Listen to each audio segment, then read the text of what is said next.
বড় ভাইয়ার জন্য বউ দেখতে গিয়ে চোখ কপালে উঠে গেল। এটা কে? এটা তো লাবণী, যাকে 4 বছর আগে হারাইছি। কিন্তু লাবণীর সাথে আমার ভাইয়ার বিয়ে কিভাবে? কিছুই বুঝতে পারছি না। মেয়েটা আমাকে দেখে রীতিমতো চমকে গেছে। মেয়েটা ঘামতে শুরু করছে, সাথে আমিও। কারণ দুজন দুজনকে এখনো অনেক ভালোবাসি, শুধু রিলেশনটাই নেই। কিছুক্ষণ পর ভাইয়ার দিকে তাকিয়ে দেখি সে মুগ্ধ হয়ে তাকিয়ে আছে। থাকারই কথা, কারণ লাবণীকে যে দেখবে তারই পছন্দ হবে। ভদ্র, চুপচাপ, নীরব প্রকৃতির মেয়ে, সেই সাথে রূপবতী তো আছেই। কলেজে ফার্স্ট ইয়ারে উঠেই তার উপর ক্রাশ খাইছিলাম। কিন্তু সমস্যা ছিল, লাবণী আমার সিনিয়র, পুরো 1 ইয়ারের। তখন সে সেকেন্ড ইয়ারে পড়ে। তার পেছনে ঘুরঘুর করতাম, যেটা তার মোটেও ভালো লাগতো না। তবে আমিও হাল ছেড়ে দেইনি। প্রতিদিন তার জন্য অপেক্ষায় থাকতাম রাস্তার পাশে। কিন্তু লাবণী ফিরেও দেখতো না। আচ্ছা চলুন অতীতে ফিরে যাই, না হলে কিছুই বুঝবেন না। 4 বছর আগের ঘটনা। রাস্তার পাশে প্রতিদিন অপেক্ষা করার পরেও লাবণীর সাথে কোনো কথা বলতে পারতাম না। মেয়েটা কলেজে এসে মাঝে মাঝে আমার দিকে রাগী লোক নিয়ে তাকিয়ে থাকতো। তবে বুঝতাম না কেন তাকাতো। আমি আমার মতো তার জন্য অপেক্ষা করতাম, কলেজেও নজরে রাখতাম। কিন্তু এভাবে আর কতদিন? বুঝে গেছিলাম মেয়েটির সাথে আমার আর কথা বলা হবে না। তাই ভাবলাম মেয়েটাকে একবার বলেই দেখি কি হয়। সেদিন সকাল সকাল বের হয়ে রাস্তার পাশে অপেক্ষা করছিলাম। যেহেতু সে আমার সিনিয়র, তাই কলেজে বলার কোনো উপায় ছিল না, কারণ বড় ভাইয়েরা আছেই। তাই মেয়েটা ধীর পায়ে এগোতে লাগলো। আমার হার্টবিট বাড়তে লাগলো। মেয়েটা কাছে আসতে আমি বলে দিলাম, আপু, আই লাভ ইউ। বিশ্বাস করেন, মেয়েটা সেদিন আমার দিকে এমনভাবে তাকিয়েছিল, আমি প্রথমবার সরাসরি তার চোখের দিকে তাকিয়ে ভয় পেয়ে গেছিলাম। আর কোনো কিছু শোনার অপেক্ষা না করে দিলাম এক দৌড়। কিন্তু বেশিক্ষণ দৌড়াতে পারিনি। আনমনে দৌড়ানোর সময় হঠাৎ করে একটা বাইক এসে মেরে দিয়ে যায় আমাকে। রাস্তার মাঝখানে পড়ে ব্যথায় কাঁদছি। অনেকটা কেটে গেছে, মাথাও ফেটে গেছে, উঠতে পারছি না।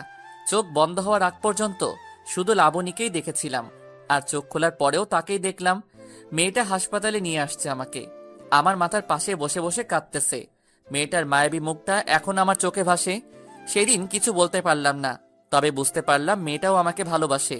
যাওয়ার আগে লাবণী একটা কথাই বলে গেছিল, এরপর থেকে সাবধানে চলবা। আর আপু বলছো কেন? তাই তো ওভাবে তাকাইছিলাম। আর আমি তার অমন চাহনি দেখে সোজা হাসপাতালে। রিলেশন ছিল 1 বছর। তার বাবার ট্রান্সফার আর তার পরীক্ষার পর অন্য জায়গায় চলে যাওয়া, এই 2টা কারণেই ব্রেকআপ হয়েছিল আমাদের। এটাই ভাবছেন? না, আসলে এসবের কিছুই না। লাবণী আরেকটা ছেলের সাথে মেলামেশা করত, যেটা আমার মোটেও ভালো লাগতো না। অনেকবার মানা করার পরেও সে শুনেনি আমার কথা। একদিন বলেছিলাম, কি এমন রিলেশন তোমাদের, যার কারণে সেদিন একটা থাপ্পড় মেরে ব্রেকআপ করে দিয়েছিল? অনেক কষ্ট পাইছিলাম সেদিন। তার কিছুদিন পর দেখি সত্যি ছেলেটার সাথে রিলেশন আছে লাবণীর। আর কি, আমি ছেড়ে দিলাম এই শহর, চলে আসলাম ঢাকায়। তারপর কেটে গেছে 4 বছর। লাবণীর সাথে এই 4 বছরে দেখাও হয়নি, কথাও হয়নি। তবে ফেসবুক আইডিটা ছিল। প্রতিদিন তার টাইমলাইনে ঘুরে আসতাম আর দেখতাম মেয়েটা ছবি আপলোড দিছে সেই ছেলেটাকে সাথে নিয়ে। চলুন এবার বাস্তবে যাই। অতীত খুবই বোরিং, বাস্তবটা উত্তেজনায় ভরপুর। এতক্ষণ তো 4 বছর আগের ঘটনা বললাম, এখন 4 বছর পরের ঘটনা। অপূর্ব, কেমন লেগেছে তোর? ভাইয়া আমার দিকে রাগী লুক নিয়ে তাকালো। আমি আপন মনে হাসতে লাগলাম। আমার আর লাবণীর সম্পর্কটা ক্রস কানেকশন। প্রথমে বড় আপু, তারপর গার্লফ্রেন্ড, তারপর এক্স গার্লফ্রেন্ড, আর আজকে ভাবি। ভাবি কেন বললাম জানেন? কারণ মেয়েটাকে সবারই পছন্দ হয়েছে। হঠাৎ আমি তাকালাম লাবণীর ঠিক পিছনে, তার ছোট বোনের দিকে। অনেক বড় হয়ে গেছে আর লাবণীর মতোই সুন্দরী। মেয়েটা আমার দিকে তাকিয়ে আছে। আমিও এক দৃষ্টিতে তার দিকে তাকিয়ে ভাবছি, 2 ভাই এক বাড়িতেই বিয়ে করব। তবে লাবণীর দিকে তাকিয়ে আরেকটা জিনিস ভাবিয়ে তুলল, ছেলেটার কি হলো যার সাথে লাবণীর রিলেশন ছিল? তাহলে কি ব্রেকআপ হয়েছে? কাজের চাপে লাস্ট 2 মাস লাবণীর প্রোফাইল চেকই করা হয়নি। সে যাই হোক, এসব ভেবে লাভ নেই। কিছুক্ষণ পর আব্বু জুয়েলকে বলল, তোরা যা, কথা বল আলাদা রুমে। জুয়েল আবার আমাকে নিয়ে গেল। বলেন তো কেমন লাগে? আমি রুমের সামনে দাঁড়িয়ে আছি। হঠাৎ মেয়েটা আসলো আর আমাকে বলল, ভাইয়া একা দাঁড়িয়ে আছেন যে? কি করব বলো, তাদের সাথে তো আর যেতে পারবো না। আচ্ছা চলুন আপনাকে পুরো বাড়িটা ঘুরিয়ে দেখাই। এরপর আমি মেয়েটার পেছন পেছন হাঁটতে লাগলাম। মেয়েটা সবকিছু দেখাতে লাগলো। সব শেষে গেলাম ছাদে। ছাদে গিয়ে আমি বললাম, আচ্ছা তোমার নামটা কি? নীলা। তোমার নামটা তো খুব সুন্দর। জি ভাইয়া, আপনার নামটা কি? অপূর্ব ইসলাম। কি বললেন? অপূর্ব ইসলাম। আপনার নামটা আপনার মতোই কিউট আছে। আচ্ছা তুমি কোন ক্লাসে পড়ো? Inter second year. আচ্ছা তোমার নাম্বারটা দাও তো। কেন? এমনি দাও। সরি ভাইয়া, নাম্বার দিতে পারবো না। আচ্ছা সমস্যা নেই। তবে ফেসবুক আইডি পেতে পারেন। এ তো মেঘনা চাইতেই জল। কথা বলা শেষ করে নিচে নামতেই ধাক্কা খেলাম লাবণীর সাথে। তারপর আমি বললাম, সরি, আমি আসলে দেখি নাই। It's okay. তার হাতের আলতো স্পর্শে মনটাকে আবারও আঘাত করলো। শুকিয়ে যাওয়া ক্ষতটা আবারও ভিজে উঠল। চোখ দুটি জলে ভিজে ওঠার আগে চলে আসলাম। এরপর বাসা থেকে বের হয়ে গাড়িতে গিয়ে বসলাম। সবাই কথা বলতেছে ভিতরে। আব্বু কিছুক্ষণ তাকিয়েছিল আমার দিকে, তবে কিছু বুঝতে পারিনি। তার আগেই চলে এসেছি। লাস্ট যেদিন তার হাত ধরে হাঁটছিলাম সেদিন খুব শক্ত করে জড়িয়ে ধরেছিল আর বলেছিল ভালোবাসি, কখনো ছেড়ে যাব না। অথচ সেই আজ কত দূরে। আজ অনেক দিন পর সেই আলতো স্পর্শে অনেক স্মৃতি মনে পড়ে গেল। চোখটা ভিজে গেছে। 4 বছরেও নিজেকে বদলাতে পারিনি। এখনো বাচ্চাদের মতো কান্না করি। ইমোশনাল গুলা আর গেল না। গাড়িতে বসে ভাবছি নীলিমার কথা। কিছুদিন পরই সে আমার ভাবি হয়ে যাবে। তখন নিজেকে সামলাবো কিভাবে? বাসাতেই থাকবো না, তখনই ভালো হবে। বসে বসে অতীত আর ভবিষ্যৎ নিয়ে ভাবতেছি। হঠাৎ নীলা মেয়েটা এসে ডাক দিল। ভাইয়া, কোনো মতে চোখটা মুছে উত্তর দিলাম, হ্যাঁ বলো। আপনার নাম্বারটা? 019226456। আমি কল দিব রাতে। আচ্ছা দিও। এরপর নীলা চলে গেল। লাবণীর তো বিয়ে হয়ে যাবে, আমাকেও বিয়ে করতে হবে। বিয়ে তো নীলাকে করব, আর সেটা একই সাথে একই দিনে। তারপর রোম্যান্স করব লাবণীকে দেখিয়ে দেখিয়ে। আমি কেন একা থাকবো? সে তো কখনো কষ্ট পায়নি, আমি কেন পাবো? আমাকে ছেড়ে দেওয়ার পর তার জীবনে অন্য কেউ একজন ছিল, আর তাকে ছেড়ে দেওয়ার পর এখন তার বিয়ে। সুতরাং খারাপ থাকার তো কোনো কারণই নাই। তার একাকিত্ব দূর করার জন্য সব সময় কেউ না কেউ ছিলই। তবে আমি কেন আজও একা আছি? কেন নিজে নিজেই কষ্ট পাচ্ছি? সে পারলে আমি কেন পারবো না? আর সবচেয়ে বড় কথা হলো নীলাকে ভালো লাগছে। মেয়েটাও আমাকে পছন্দ করে মনে হয়। এই সুযোগে বিয়েটাও সেরে ফেলা যাবে। একাও থাকতে হবে না, কষ্টও পেতে হবে না। একটু পর আব্বু আমাকে বলে উঠল, কি রে, চলে আসলি কেন? এমনি। সবাই গাড়িতে উঠল। ড্রাইভার গাড়ি স্টার্ট করলো। কিছুক্ষণ পর আমার ছোট বোন অরিন বলল, ভাইয়া, মেয়ে পছন্দ হয়েছে তো? আমি কি বলবো, তোদের পছন্দ হয়েছে নাকি সেটা বললেই হয়। আমাদের তো অনেক পছন্দ হয়েছে। কিরে অপূর্ব, তোর কেমন লাগছে মেয়েটাকে? হাহাহা, যেই মেয়ের ভালোবাসার জন্য আজও চোখের পানি ফেলি, আর আমাকে বলতেছে মেয়েকে কেমন লাগছে। তারপর আমি বললাম, মেয়ে তো দেখতে সুন্দর আছে, আর ভাইয়ার সাথে মানাবেও ভালো। তাহলে হয়েই গেল, রাতে ওদের ফোন দিয়ে জানাবো বিয়ের কথা। সেটাই ভালো হবে, আমিও একটা ভাবি পাবো। কিরে, তুই কবে বিয়ে করবি? করব কিছুদিন পর। আগে সবকিছু গুছিয়ে নেই তারপর। কিন্তু তার আগে তোকে বিয়ে দিয়ে দিব। আম্মু দেখো কি বলে। হাহাহা। ভাইয়ার দিকে তাকিয়ে দেখলাম মিটি মিটি হাসতেছে। সবার পছন্দ হয়েছে অনেক, কোনো ঝামেলা করে লাভ নাই। ভাইয়ার সাথে বিয়ে হচ্ছে হোক। আর এমনিতেও আমি আর ওকে বিশ্বাস করতে পারবো না। যতই ভালোবাসি না কেন, বিশ্বাস একবার ভেঙে গেলে আর জোড়া লাগে না। তবে মেয়েটার ছলছল চোখের চাহনি আমাকে কষ্ট কেন দিতেছে? বাসায় এসে রুমে গিয়ে ফোনটা রেখে গোসল করতেই ওয়াশরুমে চলে গেলাম। নিজেকে সামলাতে হবে, এত ইমোশনাল হলে চলবে না। একটা মায়া জাল আমাকে জড়িয়ে রেখেছে। না পারি ভুলে থাকতে, না পারি ফিরতে। সব রাস্তা যে বন্ধ। নীরব অনুভূতি বেশি কষ্ট দেয়। একটু পর গোসল শেষ করে বাইরে আসলাম। অনেকবার ভাবলাম আর ভাববো না তার কথা, তারপরেও পারলাম না। কেন জানি তার কথাই ভাবতে ইচ্ছে করছে। কেন যে দেখা হয়েছে আল্লাহ ভালো জানে। কখনো ভাবিনি এভাবে দেখা হয়ে যাবে। যাই হোক, দেখা হয়েছে, এরপর কথা হবে।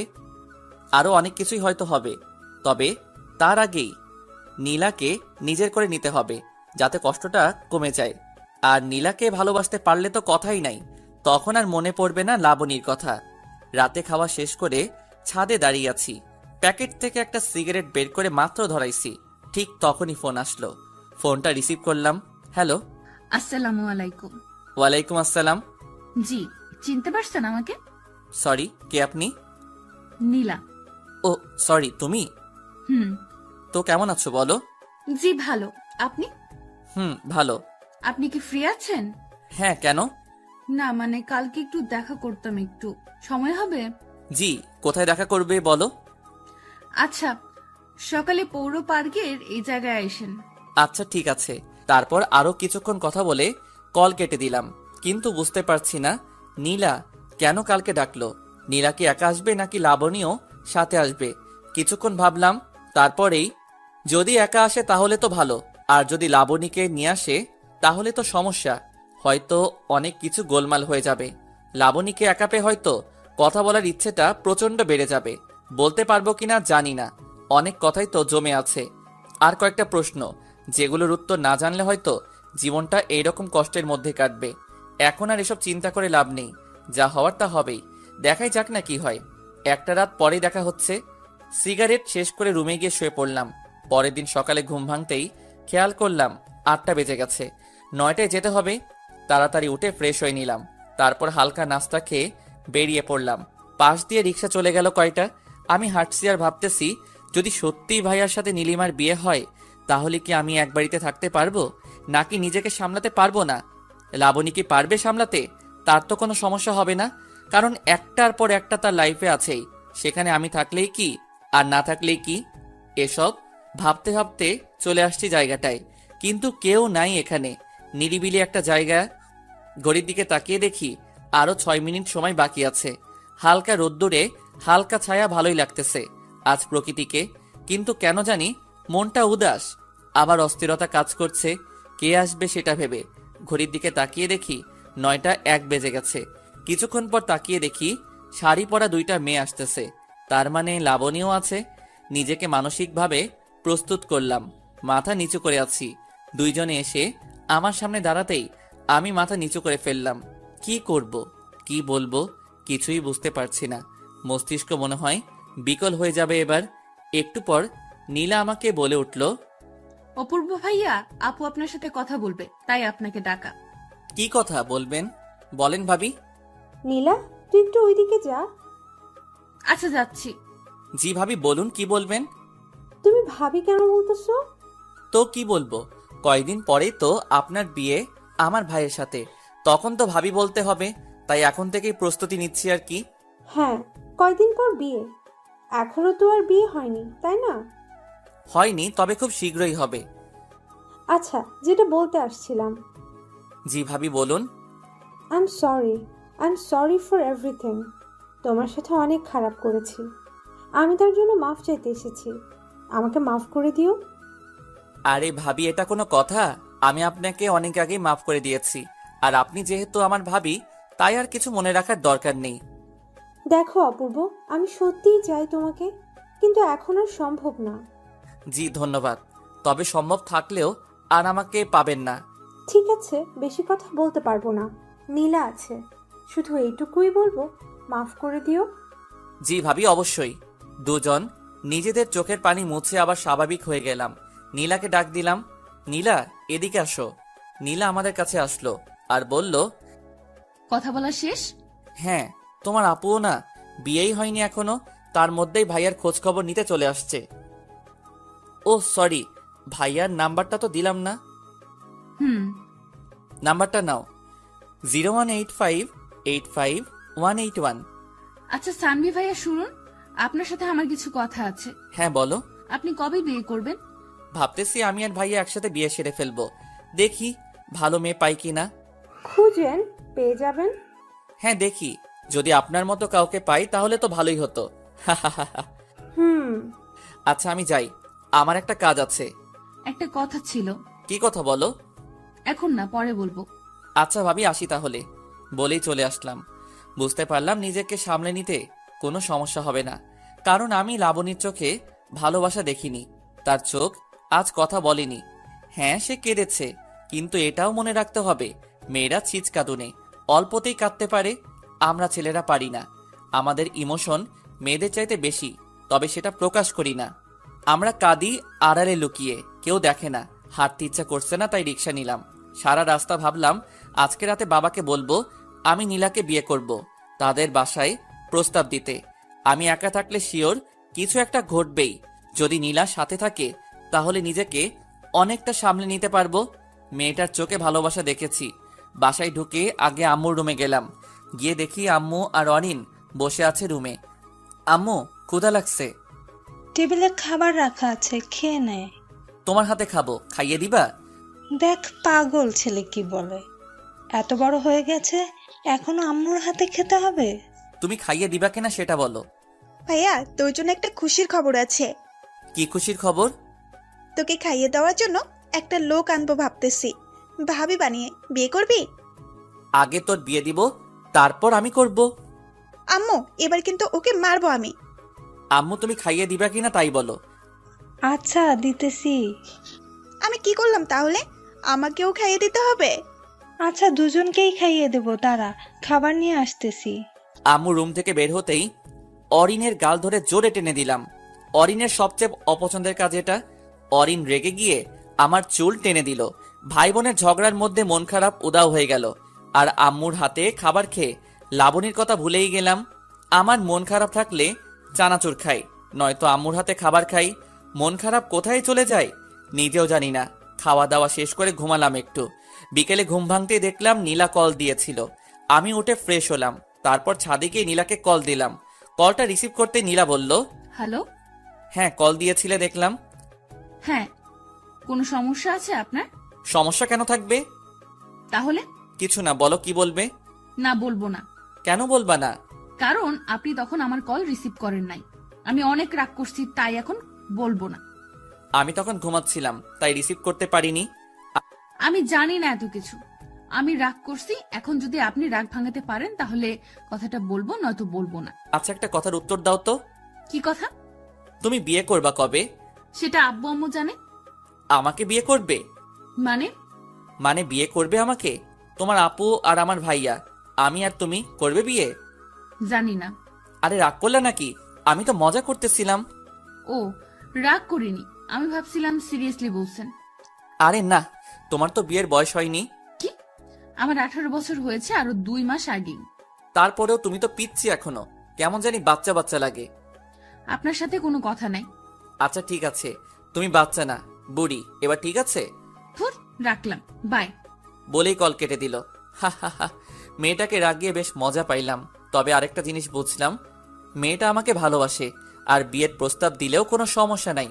যেহেতু আমি জব করি সেহেতু কোনো সমস্যা হবে না। কথা বলতে বলতে অনেকটা রাত হয়ে গেছে, খেয়ালই করিনি। রাতের আকাশ বরাবরই আমার ভালো লাগে। কেন জানি অন্ধকার খুব পছন্দ আমার। সবাই যেখানে দিনের বেলায় ঘোরাঘুরি করে, আমি সেখানে রাতে ঘুরি। রাতটাই কেন জানি ভালো লাগে। পকেট থেকে সিগারেটের প্যাকেট বের করে কেবলমাত্র সিগারেট ধরালাম, ঠিক তখনই অরিন ছাদে চলে আসলো। আমার হাতে সিগারেট দেখে বলতে শুরু করলো, ভাইয়া, তুই আবার সিগারেট খাচ্ছিস? আচ্ছা ফেলে দিতেছি। সব কয়টা আমাকে দে। কেন? দিতে বলছি, দে। আমি সিগারেটের প্যাকেটটা অরিনের হাতে দিলাম। ও সব কয়টা সিগারেট বের করে একটা একটা করে সব কয়টা সিগারেট ভেঙে ফেললো। এরপর বলল, এবার টাকা দে। ধর 100 টাকা নে। 1000 টাকা লাগবে। একটা ড্রেস দেখছি, 1000 টাকা। শর্ট আছে, তুই দিবি এখন? কি? 1000 দিতে পারবো না। দাঁড়া, আম্মুকে ডাকতেছি। আম্মু! আরে থাম থাম, দিতেছি। যা, বিকাশ করলাম। আচ্ছা, খরচ সহ দিবি? আচ্ছা দিতেছি, তাও এবারের মতো মাফ কর। মানে আমি সব শুনেছি। আর এবার তোর একটা ব্যবস্থা হয়ে যাবে। টাকা তো আর এমনি এমনি নিলাম না। সিগারেট খাওয়ার অপরাধে 1000 টাকা নিলে হারাম হয়ে যাবে। তাই একটা কাজ করে দিয়ে তারপর নিব। মানে? বলেই দৌড়ে চলে গেল। আমি মনে হয় এবার গেলাম, জানি না কি বলবে। সবার আদর পেয়ে একদম মাথায় উঠে গেছে। আমি শিওর এখন গিয়ে আব্বুকে বলে দিবে আমার আর নীলার কথা। আল্লাহ, এবারের মতো বাঁচিয়ে দাও। অরিন নিচে চলে গেল। মাথা ঘুরতেছে আমার। ও সব বলে দেওয়ার আগে আমাকে বলতে হবে, নয়তো আব্বু অন্য কিছু মনে করবে, তখন আবার ঝামেলা হতে পারে। তাড়াতাড়ি করে নিচে চলে গেলাম। আব্বু রুমে গিয়ে দেখি আব্বু আর আম্মু দুজনেই বসে আছে। আমি গিয়ে বললাম, আব্বু একটা কথা ছিল। কি কথা বল? আব্বু আসলে কিভাবে যে বলি, সত্যি অনেক লজ্জা লাগতেছে। নিজের বিয়ের কথা নিজে কিভাবে বলবো বলেন? কে কি করলো সেটা দেখার বিষয় না, আমি কি করলাম সেটাই দেখার বিষয়। লজ্জা তো করবে, তাই না? এরপর আব্বু বলল, এত ভাবার কি আছে, যা বলার বলে দে। আব্বু আসলে আমি বিয়ে করতে চাই। কি বুঝি নাই, আবার বল। বিয়ে করবে? বিয়ে লুকিয়ে লুকিয়ে? আর কয়দিন প্রেম করবে? এইবার মনে হয় সব গেল, কারণ আব্বু প্রেম প্রেম একদম পছন্দ করে না। এরপর আব্বু বলল, মানে কি? তাহলে কি এ এতদিন অপূর্ব তাহলে প্রেম করেছে আমাদের না জানিয়ে? কেউ কি জানিয়ে প্রেম করে নাকি? তা মেয়েটা কে শুনি? নীলা, কোন নীলা? আমার বড় ভাইয়ের হবু বউয়ের ছোট বোন। অপূর্ব, আমি কখনো ভাবিনি তুই এমন একটা কাজ করবি, যা আমাদের সামনে থেকে। আব্বু আমি প্রেম করিনি, শুধু ভালো লাগছে তাই বলতে আসছিলাম যে ভাইয়ার আর আমার বিয়েটা একসাথে সেরে ফেললে কেমন হয়। আব্বু ধমক দিয়ে আমাকে বলল, চুপ কর বেয়াদব, কথা বলবি না একদম, চুপচাপ নিজের রুমে যা। আব্বুর কথা মতো রুমে চলে আসলাম, কিন্তু কেমন জানি লাগতেছে। আব্বু কি করবে কে জানে, দেখে তো খুব রেগে আছে মনে হলো। থাকলে থাকুক, তাতে আমার কি? বিয়ের বয়স তো হয়েছে, আর বেকার তো আর বসে নেই, বিয়ে করবই না কেন? বিয়ে না করালে পালিয়ে যাব, তবুও লাবণীর সাথে এক বাড়িতে একা থাকা সম্ভব না। কখন কি ঘটে বলা যায় না। এখন নীলাই আমার সব, নীলাকে নিয়েই স্বপ্ন দেখতে হবে, তাকে নিয়েই বাঁচতে হবে। বসে বসে এসব কথা ভাবতেছি, এমন সময় অরিন রুমে ঢুকলো আর বলতে শুরু করলো, ভাইয়া, ব্যাড নিউজ আছে। কি ব্যাড নিউজ? আরে তোর বিয়ে হয়ে যাবে এবার। মানে? মানে হলো, আব্বু আর আম্মুর কথা শুনে যেটা বুঝলাম সেটা হলো, কালকে আব্বু আর আম্মু আবার যাবে ওদের বাসায়, আর তারপর নীলা ভাবির সাথে তোমার বিয়ে ঠিক করবে। কি সত্যি? হ্যাঁ সত্যি, তবে আমার মন খারাপ। কেন? তোর তো খুশি হওয়ার কথা, একসাথে দুইটা বিয়ে হবে বাড়িতে, আনন্দ করবি, মজা করবি। আরে ধুর, রাখ তোর মজা। আমার ইনকাম সোর্স বন্ধ হয়ে গেল, এখন হাত খরচ কই পাবো? মানে কি? মানে আর কি, তুই সিগারেট খাইতি আর আমি ওখান থেকে ইনকাম করতাম, এখন তো সব বন্ধ হয়ে যাবে। ভাবি তোকে তো আর সিগারেট খেতে দিবে না। আচ্ছা বোন, আমার কষ্ট পাস না, তোকে প্রতি মাসে 2000 করে টাকা দিব। কিন্তু কেন দিবি? আজকে আমার সব কাপড় তুই ধুয়ে দিবি, তাই। আমি পারবো না, এর আগেও তুই বলেছিলি কিন্তু টাকা দিস নাই। এবার দিব সত্যি। কসম? কসম। অরিনকে প্যান্ট শার্ট বের করে দিয়ে দরজা বন্ধ করে দিলাম। উপরের দিকে তাকিয়ে দেয়াল দেখতেছি, হঠাৎ বাদিকে চোখ পড়তেই পুরনো ডায়েরিটা চোখে পড়ে গেল। ডায়েরিটা বের করলাম, ডায়েরির প্রতিটা পৃষ্ঠায় ধুলো জমে গেছে। এটা তো শুধু ডায়েরি, আমার মনেই তো ধুলো জমে গেছে। ডায়েরিটা হাতে নিয়ে মুছে আবার রেখে দিলাম জায়গা মতো, কারণ ডায়েরিটা খুললে আবার লাবণবর স্মৃতিতে জড়িয়ে যাব। আর এর চাইতে ভালো নাই খুললাম, নিজেকে কেন আটকে রাখবো তার কাছে? লাবণী তো বন্দি নেই, মুক্ত পাখির মতো হাসছে, তবে আমি কেন বিরহ ব্যথায় কষ্ট পাচ্ছি এখনো? জানি এর কোনো উত্তর আমার কাছে নেই, তাই নিজেকে প্রশ্ন করে বৃথা সময় নষ্ট ছাড়া আর কিছুই না। কি ভেবে আবারও ছাদে গেলাম, গিয়ে নীলাকে কল করলাম। 2 বার রিং হতেই কলটা রিসিভ করলো। কলটা রিসিভ করতেই আমি বললাম, হ্যালো। হ্যাঁ বলো। আমি তখনও বুঝে উঠতে পারিনি এটা নীলা নাকি লাবণী, তাই আবার বললাম, কি করো? আমি লাবণী। কথাটা শোনার পর বুঝতে পারলাম এটা লাবণী, নীলা নয়। হঠাৎ করে বুকের ভেতর ছ্যাদ করে উঠল, মনে হলো ইমোশনগুলা সব উপরের দিকে উঠে আসতেছে। এক একটা দীর্ঘশ্বাস যেন সব ইমোশন বের করে দিচ্ছে। আমি কোনো মতে বললাম, নীলা কোথায়? আব্বুর রুমে। ও, ওকে একটু ডেকে দাও, কথা আছে ওর সাথে। কি কথা আমাকে বলো। সুযোগ পাইছি এবার, কষ্ট দিছো আমাকে তুমি, এইবার তোমাকে জ্বালাবো আমি, দেখি কতটা সহ্য করতে পারো। আমি কোনো কিছু না ভেবে বলেই দিলাম, নীলার সাথে আমার বিয়ে নিয়ে কথা হবে কালকে, তাই ওর সাথে কিছু কথা ছিল, একটু ফোনটা ওকে দেওয়া যাবে? নীলার সাথে তোমার বিয়ে মানে? তোমার মাথা ঠিক আছে? আমার মাথা হাত পা সব ঠিক আছে। এবার ওর কান্না মিশ্রিত কণ্ঠটা শুনলাম। অপূর্ব, তুমি কি সিরিয়াসলি বিয়ে করবা? বিয়ে তো করতেই হবে তাই না? ভাবলাম একসাথে করে ফেলি, একসাথে থাকতে না পারলাম, বিয়ে তো করতে পারবো তাই না? ওর ফুপিয়ে ফুপিয়ে কান্নার আওয়াজটা আমাকে কষ্ট দিতে লাগলো, তবে পুরনো কথা মনে পড়ে আর কষ্ট লাগলো না। কতটা পেইন সে আমাকে দিছে। আমার সামনে দিয়ে বাইকে করে ঘুরছে, দেখিয়ে দেখিয়ে প্রেম করছে, তখন তো তার কষ্ট হয়নি, আজ কেন হচ্ছে? লাবণী তো খুশি থাকার কথা, সে যেমন ছেলে চাইতো তেমন ছেলে পেয়েছে, টাকাওয়ালা, হ্যান্ডসাম। বলতে দ্বিধা নেই, আমার বড় ভাই আমার চাইতেও দেখতে ভালো আর অনেক রোমান্টিক। তাহলে কেন পারছে না সে তাকে নিয়ে সুখে থাকতে? ফোনের দিকে তাকালাম আর বললাম, হ্যালো। আচ্ছা, আমি নীলাকে ফোন দিতেছি, কথা বলো। আচ্ছা ঠিক আছে। 2 মিনিট পর নীলার কণ্ঠ শুনতে পেলাম। আবার ফোন কেন দিছেন? একটা কথা জানার ছিল। কি কথা? আমাকে বিয়ে করবা? কি বলেন এগুলা? যা বলি তার উত্তর দাও, নয়তো অন্য মেয়ে দেখতে হবে। অন্য মেয়ের দিকে তাকালে না চোখ উপরে তুলে নেব। তার মানে বিয়ে করবা? আমার লজ্জা লাগতেছে, রাখি, বাই। আর শুনো, আরেকটা কথা জানার ছিল। কি কথা? তোমার বয়ফ্রেন্ড আছে? বিয়ের প্রপোজাল দিয়ে এখন আসছে বয়ফ্রেন্ড আছে নাকি জানতে। সরি, আসলে আমি জানতাম না তোমার বয়ফ্রেন্ড আছে। আমি মানা করে দিতেছি বাবাকে। বেশি বুঝেন কেন এত? শোনেন, আমার বয়ফ্রেন্ড নাই। ফোনটা কেটে গেল। লজ্জা পাইছে। আপন মনে হেসে উঠলাম। মনে হয় এবার সত্যি নীলার প্রেমে পড়ে গেছি আমি।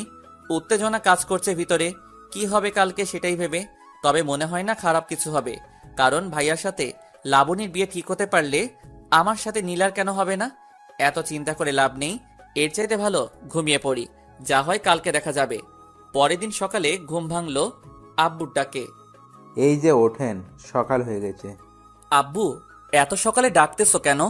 9টা বাজে, এখনো সকাল? ও, অফিসের সময় হয়ে গেছে। আজকে অফিসে যেতে হবে না। কেন? আপনার জন্য মেয়ে দেখতে যাব, উঠেন তাড়াতাড়ি। কোন মেয়ে? আছে একজন, আমার বন্ধুর মেয়ে। তুই যা করছস, কখনো আবার কার সাথে পালিয়ে যায় বলা তো যায় না, তাই তোকে বিয়ে করাবো তোর ভাইয়ের সাথে। কিন্তু আমি তো নীলাকে। নীলাকে? কি? কিছু না। তাড়াতাড়ি আয়, সবাই অপেক্ষা করতেছে তোর জন্য। আচ্ছা তুমি যাও, আমি আসতেছি। আব্বু আবার কি শুরু করলো আল্লাহ ভালো জানে, কোন মেয়েকে আবার ধরে আনবে। যাই হোক, আমি ডিরেক্ট বলে দিব আমার পছন্দ হয়নি, নীলাকে ছাড়া কাউকে বিয়ে করব না আমি, এটাই ফাইনাল। গোসল করে রেডি হয়ে বের হলাম। আব্বু, আম্মু আর অরিন বসে আছে নিচে। নিচে যেতেই অরিন আমার দিকে তাকিয়ে মুচকি হেসে দিল। বোনটাও যা হইছে, সবার আদর পেয়ে একদম দুষ্টু হয়ে গেছে। আব্বু আম্মু আমাকে দেখে বের হতেই অরিনকে বললাম, ও তুই তো বললি নীলার সাথে আমার বিয়ে। আমি শুধু শুনছি তোকে বিয়ে করাবে, আমি ভাবছি নীলার সাথেই করাবে, তাই বলছি। আমি কি জানতাম নাকি যে আব্বুর বন্ধুর মেয়ের সাথে তোর বিয়ে ঠিক করবে? ভালো করছস, আমার লাইফটা শেষ হয়ে যাবে যদি নীলাকে বিয়ে না করতে পারি। মেয়েটাকে অনেক ভালোবেসে ফেলছি। তা তো আসবেই, আমার বড় ভাইয়ের বইয়ের ছোট বোন বলে কথা, ভালোবাসতে হবে না? তবে আফসোস, তোর বিয়ে অন্য কারোর সাথে। এত কথা না বলে চল এখন দেখি কোন পেতনির সাথে বিয়ে করাই। চল। কথা বলতে বলতে গিয়ে গাড়িতে উঠলাম। ড্রাইভার নাই, তাই নিজেকেই ড্রাইভ করতে হবে। সবাই গিয়ে পেছনে বসলো। নিজেকে ড্রাইভার ড্রাইভার মনে হচ্ছে, তাই অরিনকে ডাক দিয়ে সামনে আনলাম। অরিন সামনে এসে আমাকে বলল, কি ব্যাপার? কি আর ব্যাপার, সবাই পেছনে বসলে নিজেকে ড্রাইভার মনে হয়, তাই তোকে সামনে আনলাম। আচ্ছা চলো। কিন্তু যাবোটা কোথায়? আপু, ভাইয়া জিজ্ঞেস করতেছে কোথায় যাবে। কোথায় আবার? সে যাকে ভালোবাসে তার বাসায় লুকিয়ে প্রেম করার শাস্তিস্বরূপ তাকে বিয়ে করানো হবে। আব্বুর কথা শুনে সেই লেভেলের খুশি লাগছে। মিথ্যা বললো কেন তাহলে? মজা নিচ্ছে আমার সাথে, আমিও শোধ নিব এর। আমাকে টেনশনে রেখে মজা নেওয়া। নীলাদের বাসার সামনে এসে গাড়ি থামালাম। তারপর আব্বুর পেছন পেছন বাসায় ঢুকলাম। কেন জানি আজকে অনেক লজ্জা লাগছে। বুঝলাম সেদিন ভাইয়ারও সেম অবস্থা হয়েছিল। বাসার ভিতরে ঢুকে একজোড়া চোখ খুঁজতে লাগলাম, কিন্তু কোথাও পেলাম না চোখ জোড়া।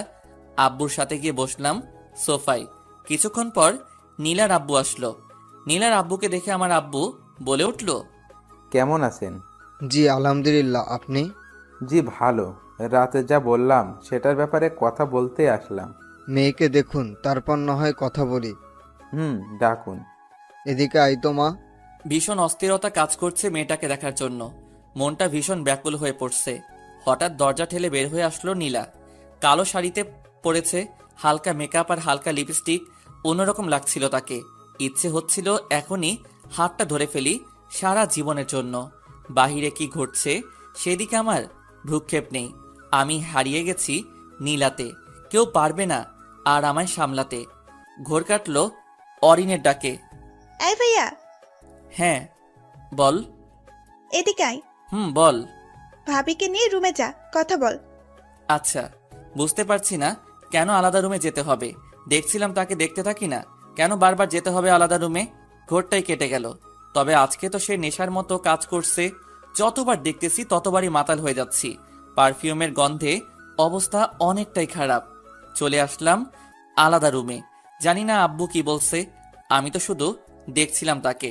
যাই হোক, নীলার দিকে তাকিয়ে দেখলাম সে মাথা নিচু করে দাঁড়িয়ে আছে। ভালো করে তাকিয়ে লক্ষ্য করলাম শাড়ির কুচিটা এলোমেলো হয়ে আছে। তার মানে নীলা শাড়ি পরতে জানে না। আমিও তো পরাতে পারি না। কি হবে তাহলে? ধুরো, এত রোমান্টিক হয়ে কি হবে? সে নিজেই শিখে যাবে। দুজনেই চুপচাপ, এ যেন নীরবতা পালন করছে এমন কিছু। কি বলবো, কি বলা উচিত কিছুই বুঝতে পারছি না। মেয়েটাও চুপ করে আছে।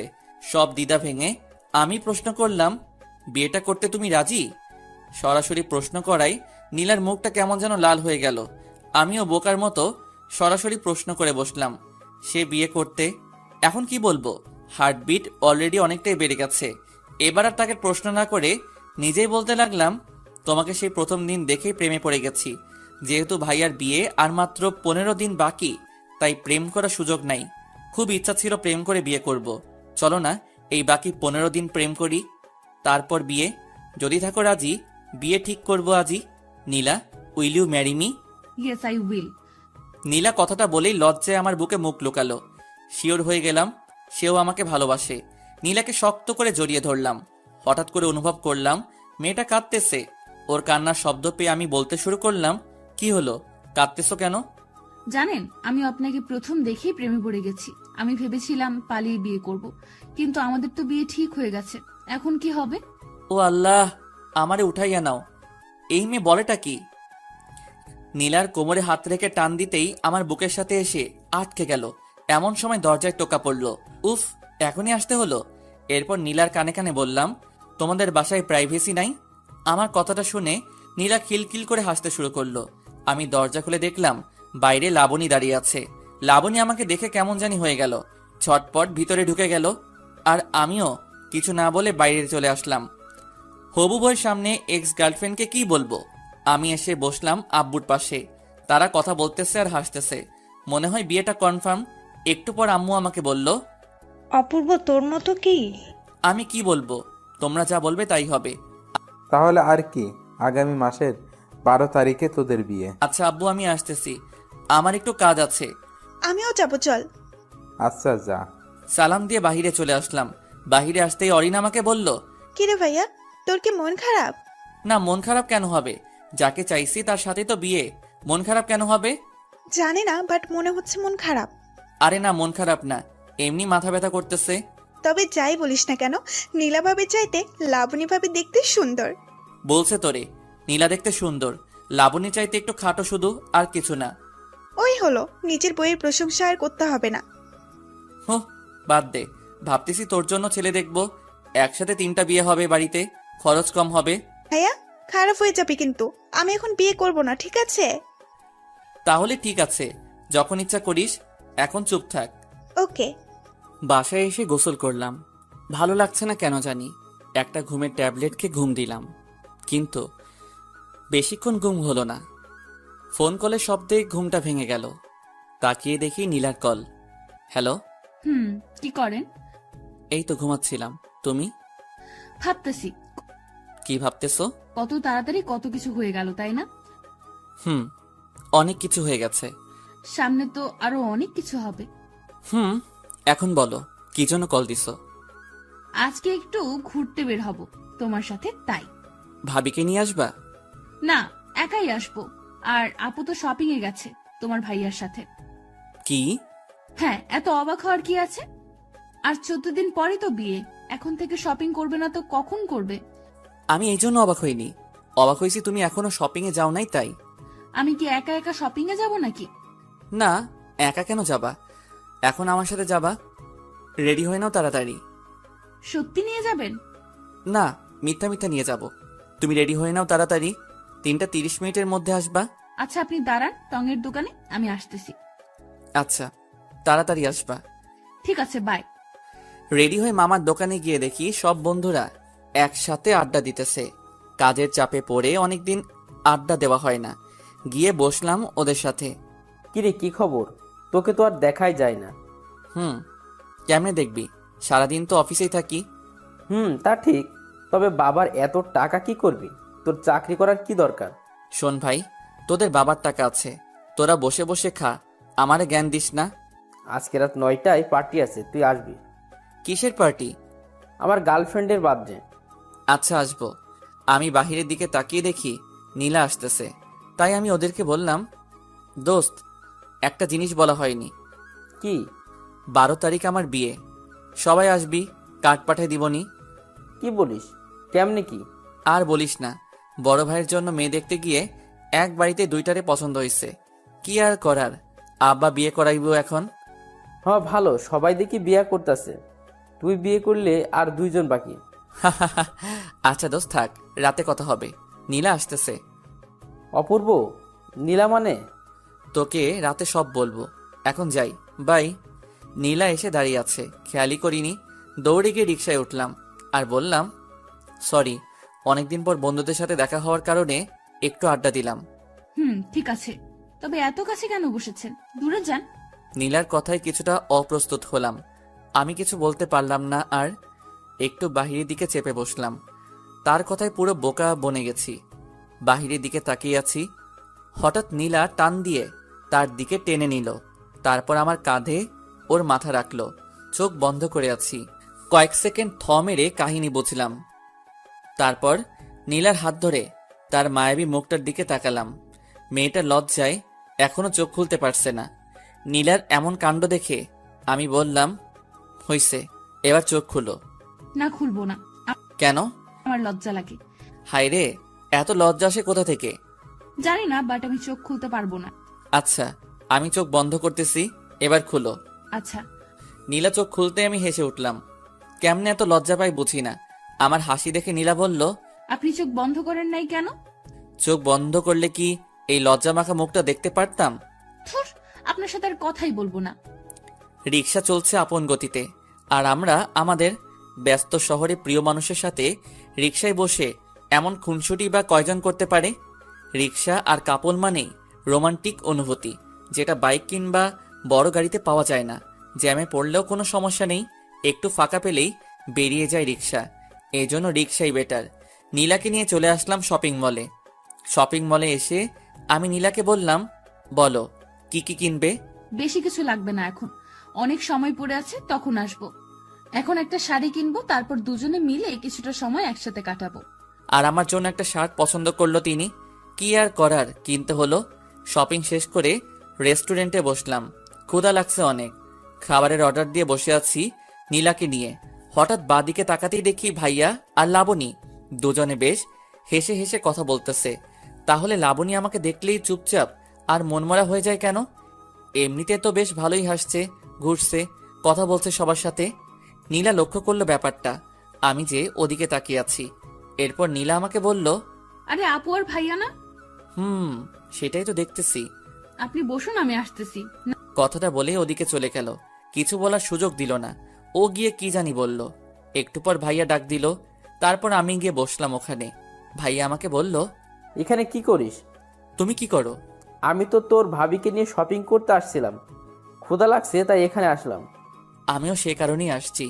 খাবার এসে গেছে। নীলা আর ভাইয়া বেশ খুশি, তারা কিছু জানে না তাই চুপ হয়ে গেছি। আমি আর লাবণী খাচ্ছি কম আর ভাবছি বেশি। কি একটা গন্ডগোল লেগে গেল আমার জীবনে। এক্স গার্লফ্রেন্ড ভাবি হতে চলেছে, আর প্রতিদিন তার সাথেই বারবার দেখা হচ্ছে। না পারছি নিজেকে আটকাতে, না পারছি কিছু বলতে। লাবণীকে ছেড়ে এবার নীলার দিকে তাকালাম।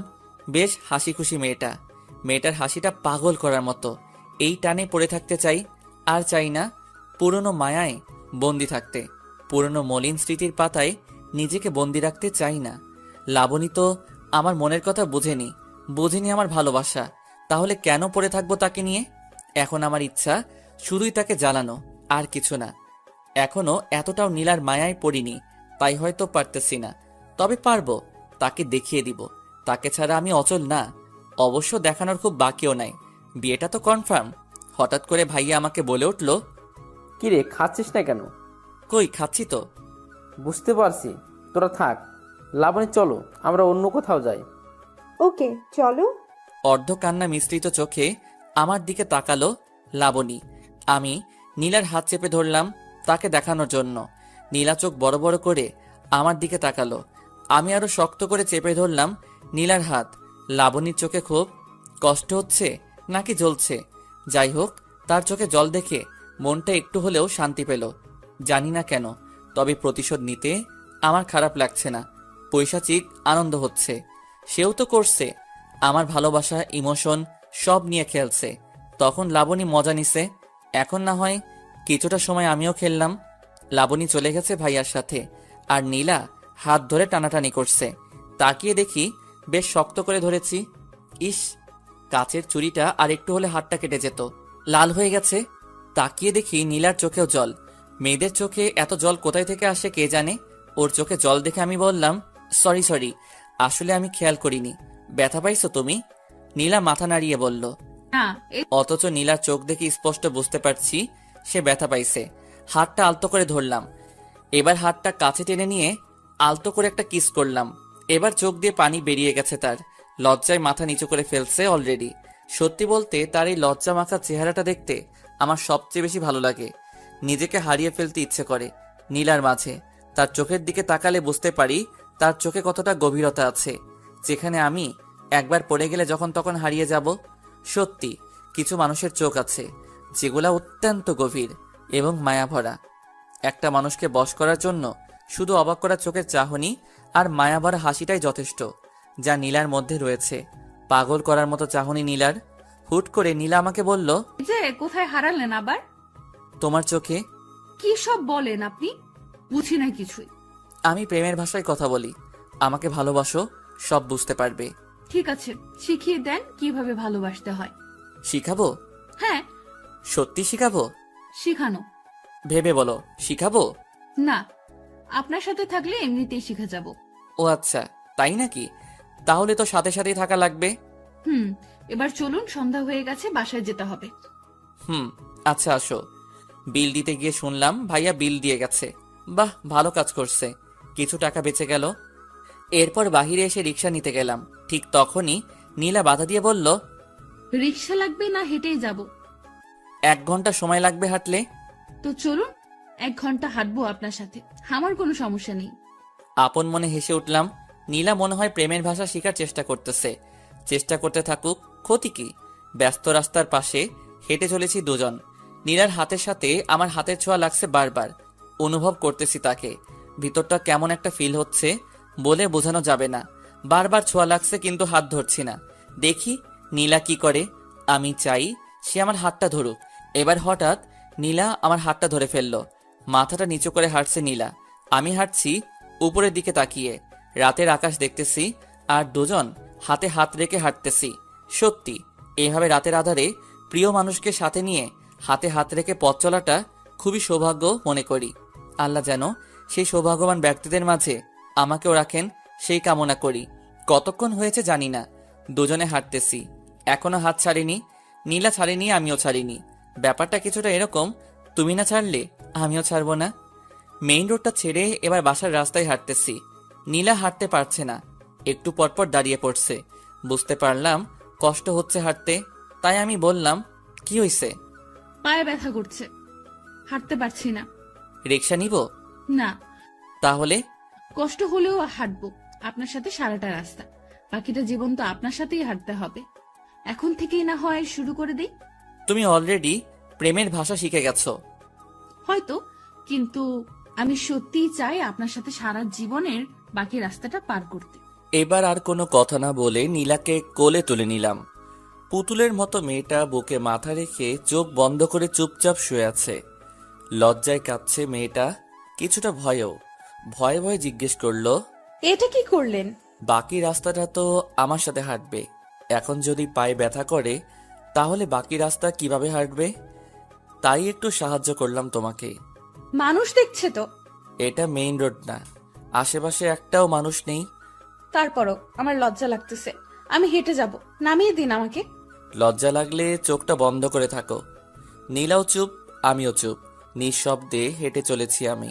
আকাশে মেঘ জমেছে, শুধু বৃষ্টি নামাটাই বাকি।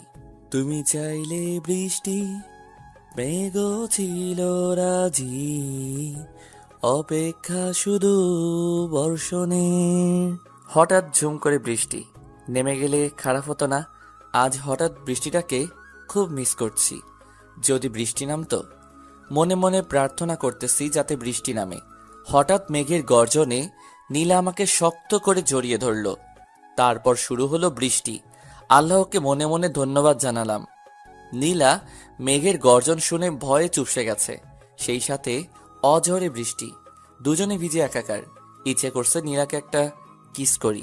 বিয়ের আগে কিস করব না। আর তো কয়টা দিন, তারপর না হয় একসাথে বৃষ্টিতে ভেজে যাবে। হাজারবার কিস করলেও কোনো বাধা থাকবে না তখন। কিন্তু আজকে না, আজকে নিজেকে সামলাবো যেইভাবেই হোক। নীলা আর আমি দুজনেই ভিজে গেছি। মেয়েটা বৃষ্টিতে ভিজে কাঁপতেছে, ঠান্ডা লাগছে মনে হয়। সামনে একটা চায়ের দোকান, নির্জন রাস্তা। রাতের বেলা খুব কম মানুষই থাকে সেখানে। দোকানে গিয়ে দাঁড়ালাম। নীলা ছাড়ছে না আমাকে। নিচে নামিয়ে দিয়েছি, কিন্তু এখনো শক্ত করে জড়িয়ে ধরে আছে। দোকানে আরেক জোড়া প্রেমিক প্রেমিকা, তারা এক কাপে দুজনে চা খাচ্ছে। কিছুক্ষণ পর আমি নীলাকে বললাম, নীলা, চা খাবে? না, আপনি খান, আমি খাবো না। আচ্ছা থাকো, আমি চা খাই তাহলে। হুম। মামা, এক কাপ দুধ চা দিন। ঝুমঝুম বৃষ্টি আর মামার চা বানানোর টুংটাং শব্দ খারাপ লাগছে না, অন্যরকম অভিজ্ঞতা। চা খেতে খেতে নীলাকে প্রশ্ন করলাম, ঠান্ডা লাগছে না? একটু। ফোনটা বের করে দেখলাম অলরেডি 8টা বেজে গেছে। আকাশকে কল দিলাম। কিরে, কই তুই? সরি ভাই, আমি যেতে পারবো না। তোরা এনজয় কর, আমার কাহিনী বিয়ের দিন বলবো তোকে। কিন্তু আসবি না কেন? একটু প্রবলেমে আছি। কি প্রবলেম? আরে তেমন কিছু না, তোকে বলবো বিয়ের দিন। আচ্ছা। ফোনটা রাখতে একটা গাড়ি এসে দাঁড়ালো দোকানের সামনে। গাড়ির গ্লাস খুলে ভাইয়া ডাক দিল, কিরে, এখানে কি করিস? আরে বৃষ্টির মধ্যে আটকে গেছি। গাড়িতে ওঠ। শালার এই লাবণীর সাথে বারবার দেখা কেন হয়? নীলা এখনো ছাড়েনি আমাকে, আর মনে হয় ছাড়বেও না। এমন একটা ছক কষেছে মাথায়। নীলাকে আবার কোলে তুলে নিলাম। গাড়ির ভিতর থেকে ভাইয়া আর ভাবি, মানে লাবণী, দুজনেই দেখছে ব্যাপারটা। লাবণীর অবস্থা করুন, ওর চেহারাটা দেখে হাসি পাচ্ছে। নীলাকে গাড়িতে নিয়ে বসালাম। এখনো জড়িয়ে ধরে রেখেছে আমাকে। তার এখন লজ্জা লাগতেছে না। ভাই আর তার বড় বোনের সামনে সে আমাকে জড়িয়ে ধরে আছে। এমনিতে তো অল্পতেই লজ্জায় লাল হয়ে যায়। ভাইয়া গাড়ি চালাচ্ছে। হঠাৎ করে সামনে তাকিয়ে দেখি লাবণী গাড়ির ভিতরে গ্লাসটায় তাকিয়ে আমাদেরকে দেখতেছে। দেখুক, তাতে আমার কি? আমি তো ভালোবেসে ফেলছি নীলাকে। নীলা চোখ বন্ধ করে আমাকে জড়িয়ে ধরে আছে, আর ভাইয়া গাড়ি চালাতেই ব্যস্ত। লাবণী আমাদের দেখছে। আমি নীলার কপালে হাত রাখলাম। হালকা জ্বর জ্বর মনে হলো, সারা শরীর ভেজা তার। শার্টটা খুলে নিজ হাতে নীলার মাথা মুছে দিলাম। গ্লাসে তাকিয়ে দেখি লাবণীর চোখে পানি। বৃষ্টির পানি নাকি? বুঝলাম না কিছুই। কাঁদতে থাকুক, মাত্র তো শুরু, আরো অনেক কাঁদতে হবে। সবকিছু শোধ নিব, তারপর দূরে সরে যাব। খেয়াল করলাম নীলা কাঁপতেছে। কি করব কিছুই বুঝতে পারছি না। বাসার সামনে এসে থামলো ভাইয়া। তারপর আমাকে বলল, অপূর্ব, তুই লাবণী আর নীলাকে বাসায় নামিয়ে দিয়ে আয়। আচ্ছা।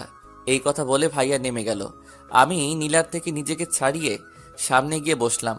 লাবণী পাশে বসা, নীলা পেছনে। নীলা চোখ বন্ধ করে শুয়ে আছে। মনে হচ্ছে দুইটা আমার, কিন্তু আমি তো একজনকে চাই। আমি তো নীলাকে চাই, লাবণীকে না। আমি সামনে তাকিয়ে গাড়ি চালাচ্ছি। লাবণী অবাক হয়ে তাকিয়ে আছে আমার দিকে। হয়তো ভাবতেছে কিভাবে এতটা কঠোর হলাম, কিন্তু সে তো জানে না তার ছেড়ে যাওয়া আমাকে কতটা কষ্ট দিয়েছে। কষ্ট পেতে পেতে আজ আর তার কষ্ট আমাকে কাঁদায় না। তবে কিছু স্মৃতি আছে যেগুলো মনে পড়লে না চাইলেও চোখে জল চলে আসে। নীলার বাসার সামনে এসে গাড়ি দাঁড় করালাম। তারপর আমি গাড়ি থেকে নেমে গাড়ি আনলক করলাম। লাবণী বের হয়ে বাসার ভিতরে ঢুকে দাঁড়ালো। এবার আমার পালা। নীলাকে আবার কোলে তুলে নিলাম। লাবণী তাকিয়ে দেখতেছে আমাদেরকে। নীলার দিকে তাকিয়ে মুচকি হাসলাম। মেয়েটা লজ্জা পেয়ে আমার বুকে মুখ লুকালো। বাসার ভিতর এসে নীলাকে নামিয়ে দিলাম। তারপর লাবণীকে বললাম, ভাবি, নীলা তো বৃষ্টিতে ভিজছে আর শরীরে হালকা জ্বর জ্বর ভাব, একটু মেডিসিন খাওয়াই দিয়ে ওকে। আচ্ছা।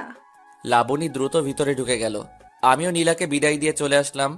বাসায় এসে ফ্রেশ হয়ে একটু বিশ্রাম নিলাম। রাতে খাবার টেবিলে বসতেই আব্বু প্রশ্ন করলো, দিনকাল কেমন চলে? এই তো আব্বু ভালো। আর আপনার কেমন? আমারও ভালো। দুজনেরই বিয়ে, ওদের ভালো কাটবে না তো কি আমার ভালো কাটবে? আব্বু ওকেও বিয়ে দিয়ে দাও, দিনকাল ওরও ভালো কাটুক, ওর এত কষ্ট আর সহ্য হয় না। থাম সবাই, আমার কথা শোন। আব্বু বলো। বিয়ে তো আর কয়টা দিন বাকি, তো সব কাজ কে করবে? অরিন। আমি মানে? তোর বিয়ের সময় আমরা শোধ করে দিব, ঠিক আছে? আচ্ছা, ডেকোরেশন এর লোক দিয়ে করিয়ে নিব, কিন্তু কাউকে তো সাথে থাকতে হবে, তাই না? কেন, তুমি কি করবা? আমি কি করব? বন্ধুদের সাথে আড্ডা দিব। একটা কাজ করা যায়। কি কাজ? তুমি আর তোমার বন্ধুরা মিলে কাজ করবা, আড্ডাও হবে কাজও হবে। এ তো ভালো কাজ, আমার করতে হবে না। অপূর্ব, তুই বাসা সাজানোর কাজটা দেখবি, আর তুই দেখবি রান্নার দিকটা।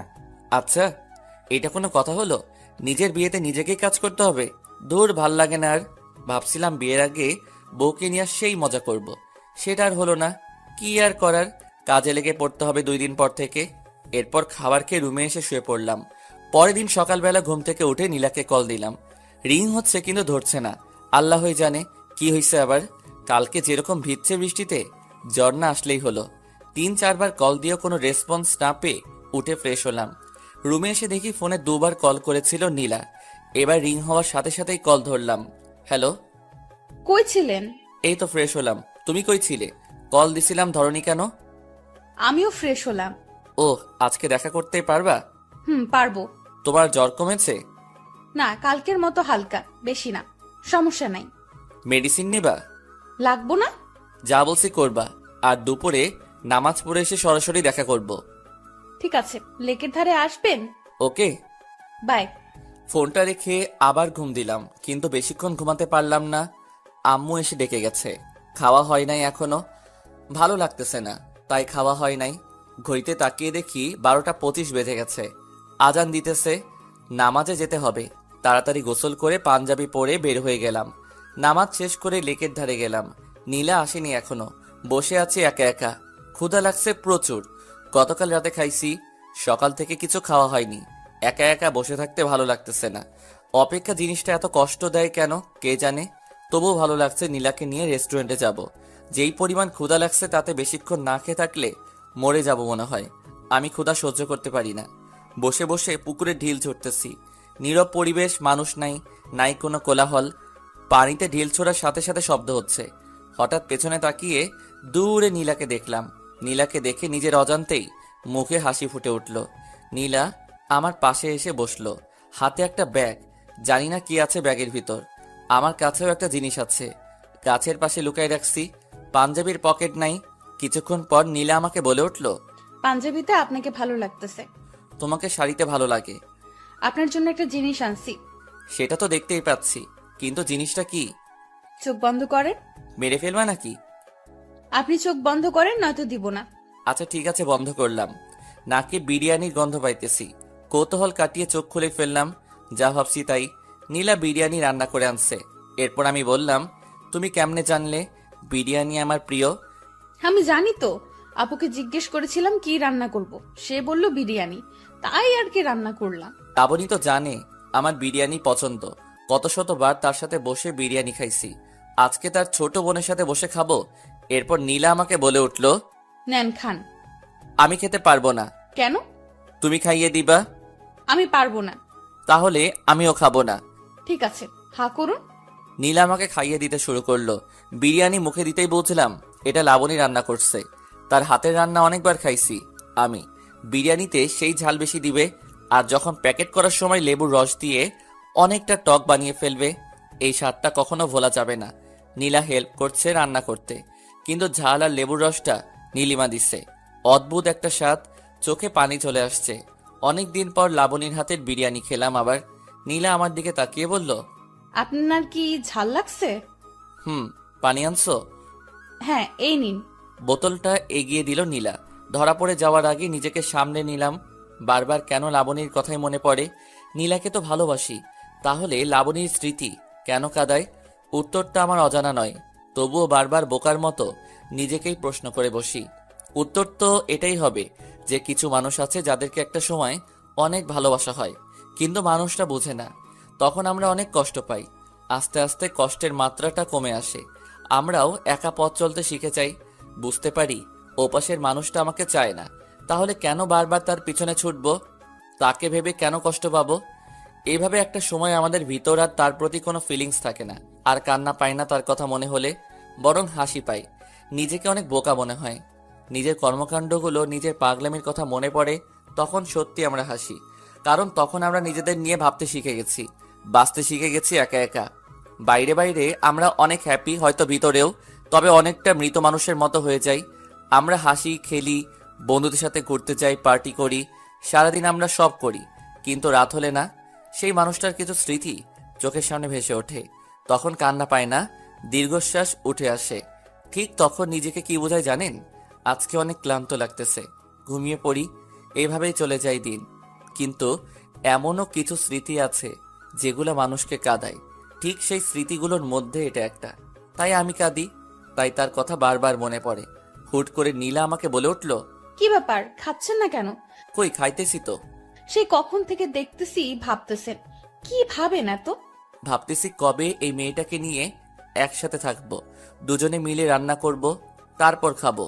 আমার মনে হচ্ছে এখন না, আরো 1 বছর পর করি। কেন 1 বছর পর? কেন? এই 1 বছর প্রেম করব, তারপর বিয়ে। ঠিক আছে, তাহলে আব্বুকে বলি এখন বিয়ে করব না। আরে না, এমনি বলছি। বুঝি বুঝি, সবই বুঝি। কি বুঝেন? এই যে তুই ভয় পাইতেছ 1 বছরে যদি অন্য কারো হয়ে যাই। ঘোড়ার টিম বুঝেন? ওইটা আবার কি? খায় না পরে? বুঝবেন না, কি করে? বুঝিয়ে বলো। বিয়ের পর বলবো। না, এখন শুনবো। বলছি না, বিয়ের পর বলবো। বলেই রাগী লোক নিয়ে তাকালো। হায় হায়, মেয়ে দেখি রাগও করতে পারে।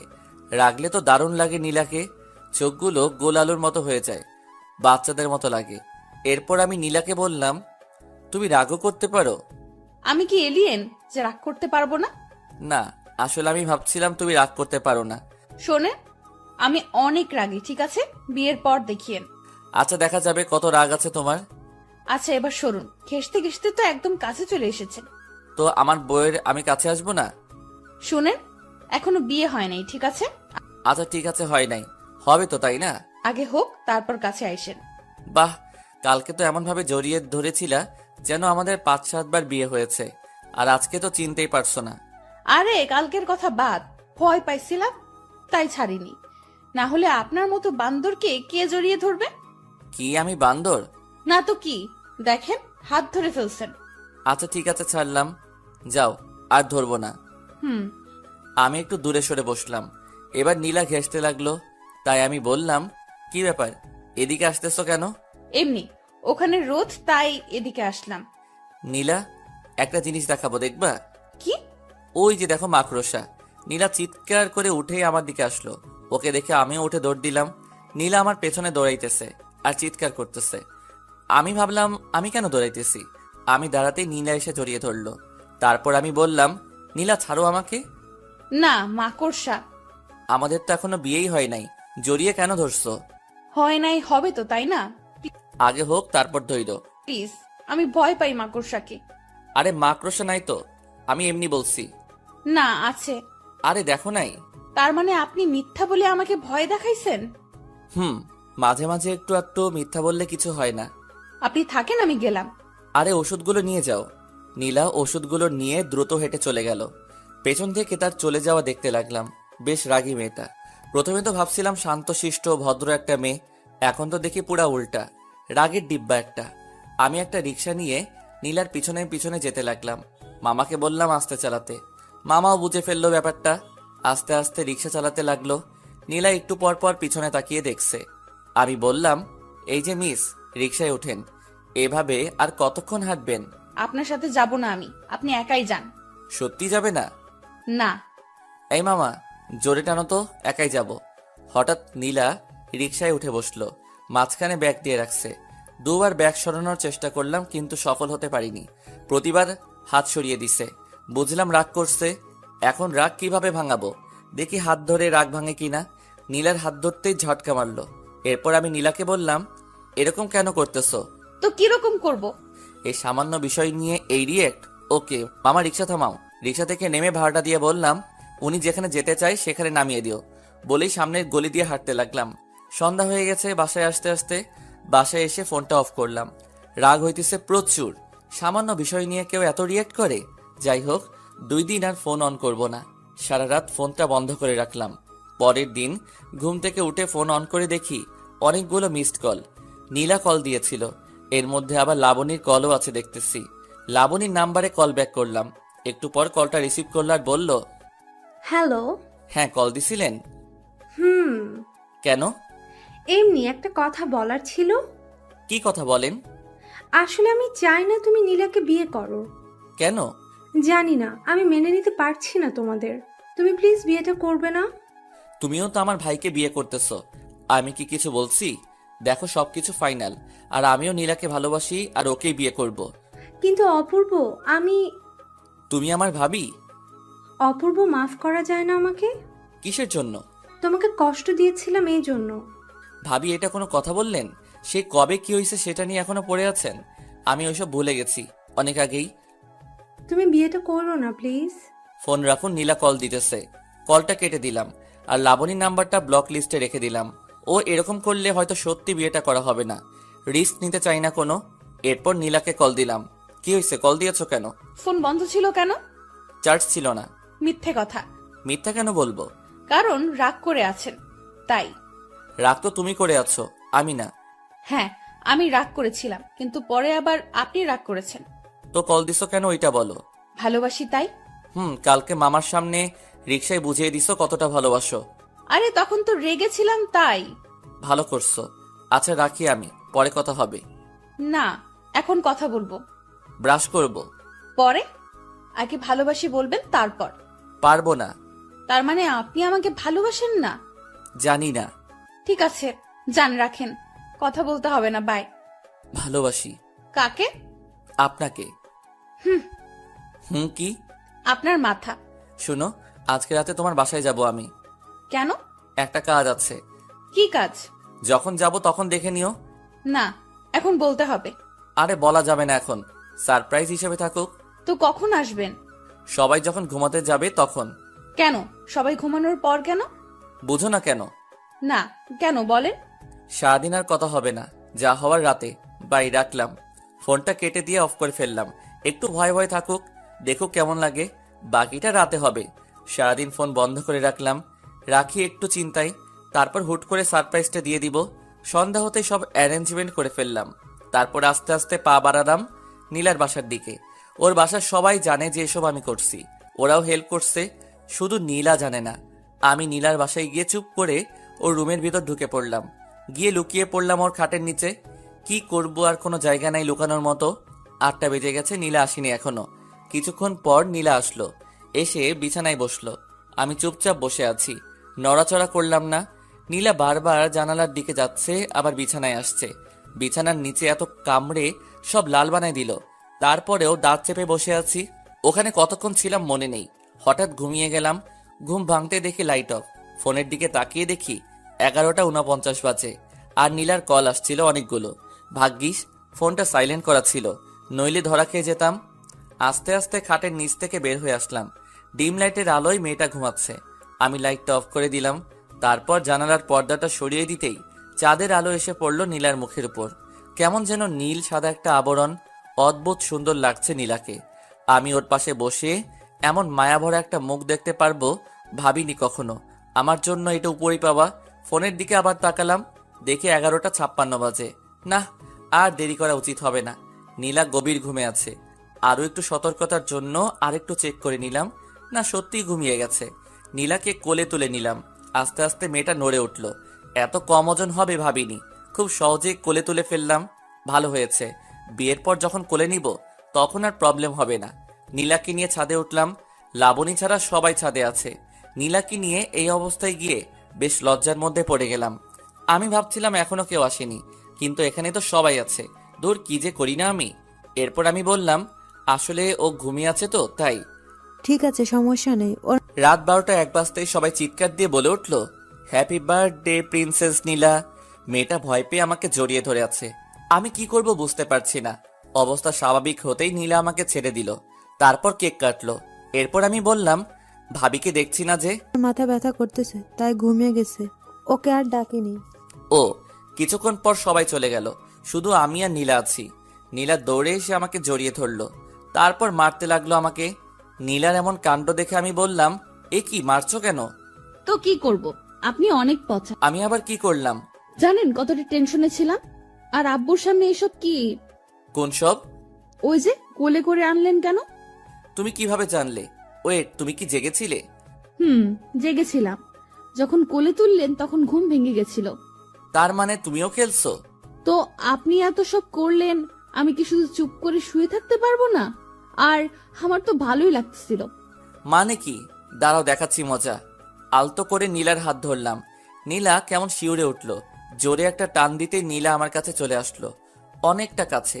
নীলাকে কোলে তুলে নিতেই বুঝলাম মেয়েটা কাঁপতেছে। চাঁদের আলোয় আবার সে অসম্ভব সুন্দর মেয়েটাকে দেখছি আমি। হঠাৎ ছাদে কারো প্রবেশে তাড়াতাড়ি নীলাকে নামিয়ে দিলাম আমি। তাকিয়ে দেখি লাবণী। ইস, ছেড়ে দিয়ে কি ভুলটা করলাম। আরেকটু কোলে রাখলে ভালো হতো। লাবণী দেখলে ভালোই হতো, বেশ জ্বলতো। এরপর লাবণী এসে বলল, কি হচ্ছে এখানে এসব? আপু কিছু না। চুপ, তুই রুমে যা। কিন্তু যেতে বলছি যা। অপূর্ব, কি হচ্ছে এসব? কি হবে, একটু প্রেম করছিলাম আর কি। আমি বলছিলাম বিয়েটা না করতে, আর তুমি কি করছো? দেখো, বিয়ে করা না করা আমার পার্সোনাল ব্যাপার। এখন তুমিও তোমার বোন যদি ইচ্ছে করো তাহলে বিয়েটা ভেঙে দিতেই পারো, তবে আমি তোমাকে বিয়ে করব না। আমি নীলাকে ভালোবেসে ফেলেছি আমি। অপূর্ব, মনে পড়ে কি এমন একটা রাত আমাদের কাটানোর কথা ছিল? তুমি বলেছিলে কোনো এক বার্থডে এভাবে উইশ করবে। ভুলে গিয়েছো সবকিছু? ভুলিনি বলেই আমার ইচ্ছাটা পূরণ করে নিলাম, শুধু মানুষটা ভিন্ন। আর এসব কথা ব্রেকআপের সময় মনে ছিল না? ব্রেকআপের পর তো একদিনও জিজ্ঞেস করনি কেমন আছি আমি। তখন তো একবারও এসব কথা মনে হয় নাই, তাহলে এখন কেন? তখন অগোছালো ছিলাম তাই। লাবণী চুপ করে দাঁড়িয়ে আছে, বুঝলাম কাঁদতেছে মেয়েটা। আমিও কিছু বলবো না, আর যা সত্যি সেটাই বলেছি। কেঁদে কি লাভ? বুঝতে পারলাম না তারও তো বিয়ে হচ্ছে।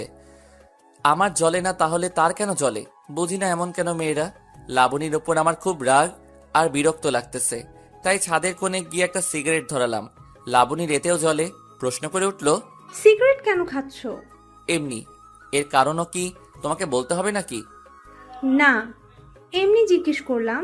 দেখো লাবণী, একটা কথা বলি, আমিও বিয়ে করতেছি আর তুমিও করতেছো, তাহলে সমস্যাটা কোথায়? কই, আমার তো সমস্যা হচ্ছে না। জানি না, কিন্তু তুমি অন্য কারো হয়ে যাচ্ছ, এটা আমি মেনে নিতে পারছি না।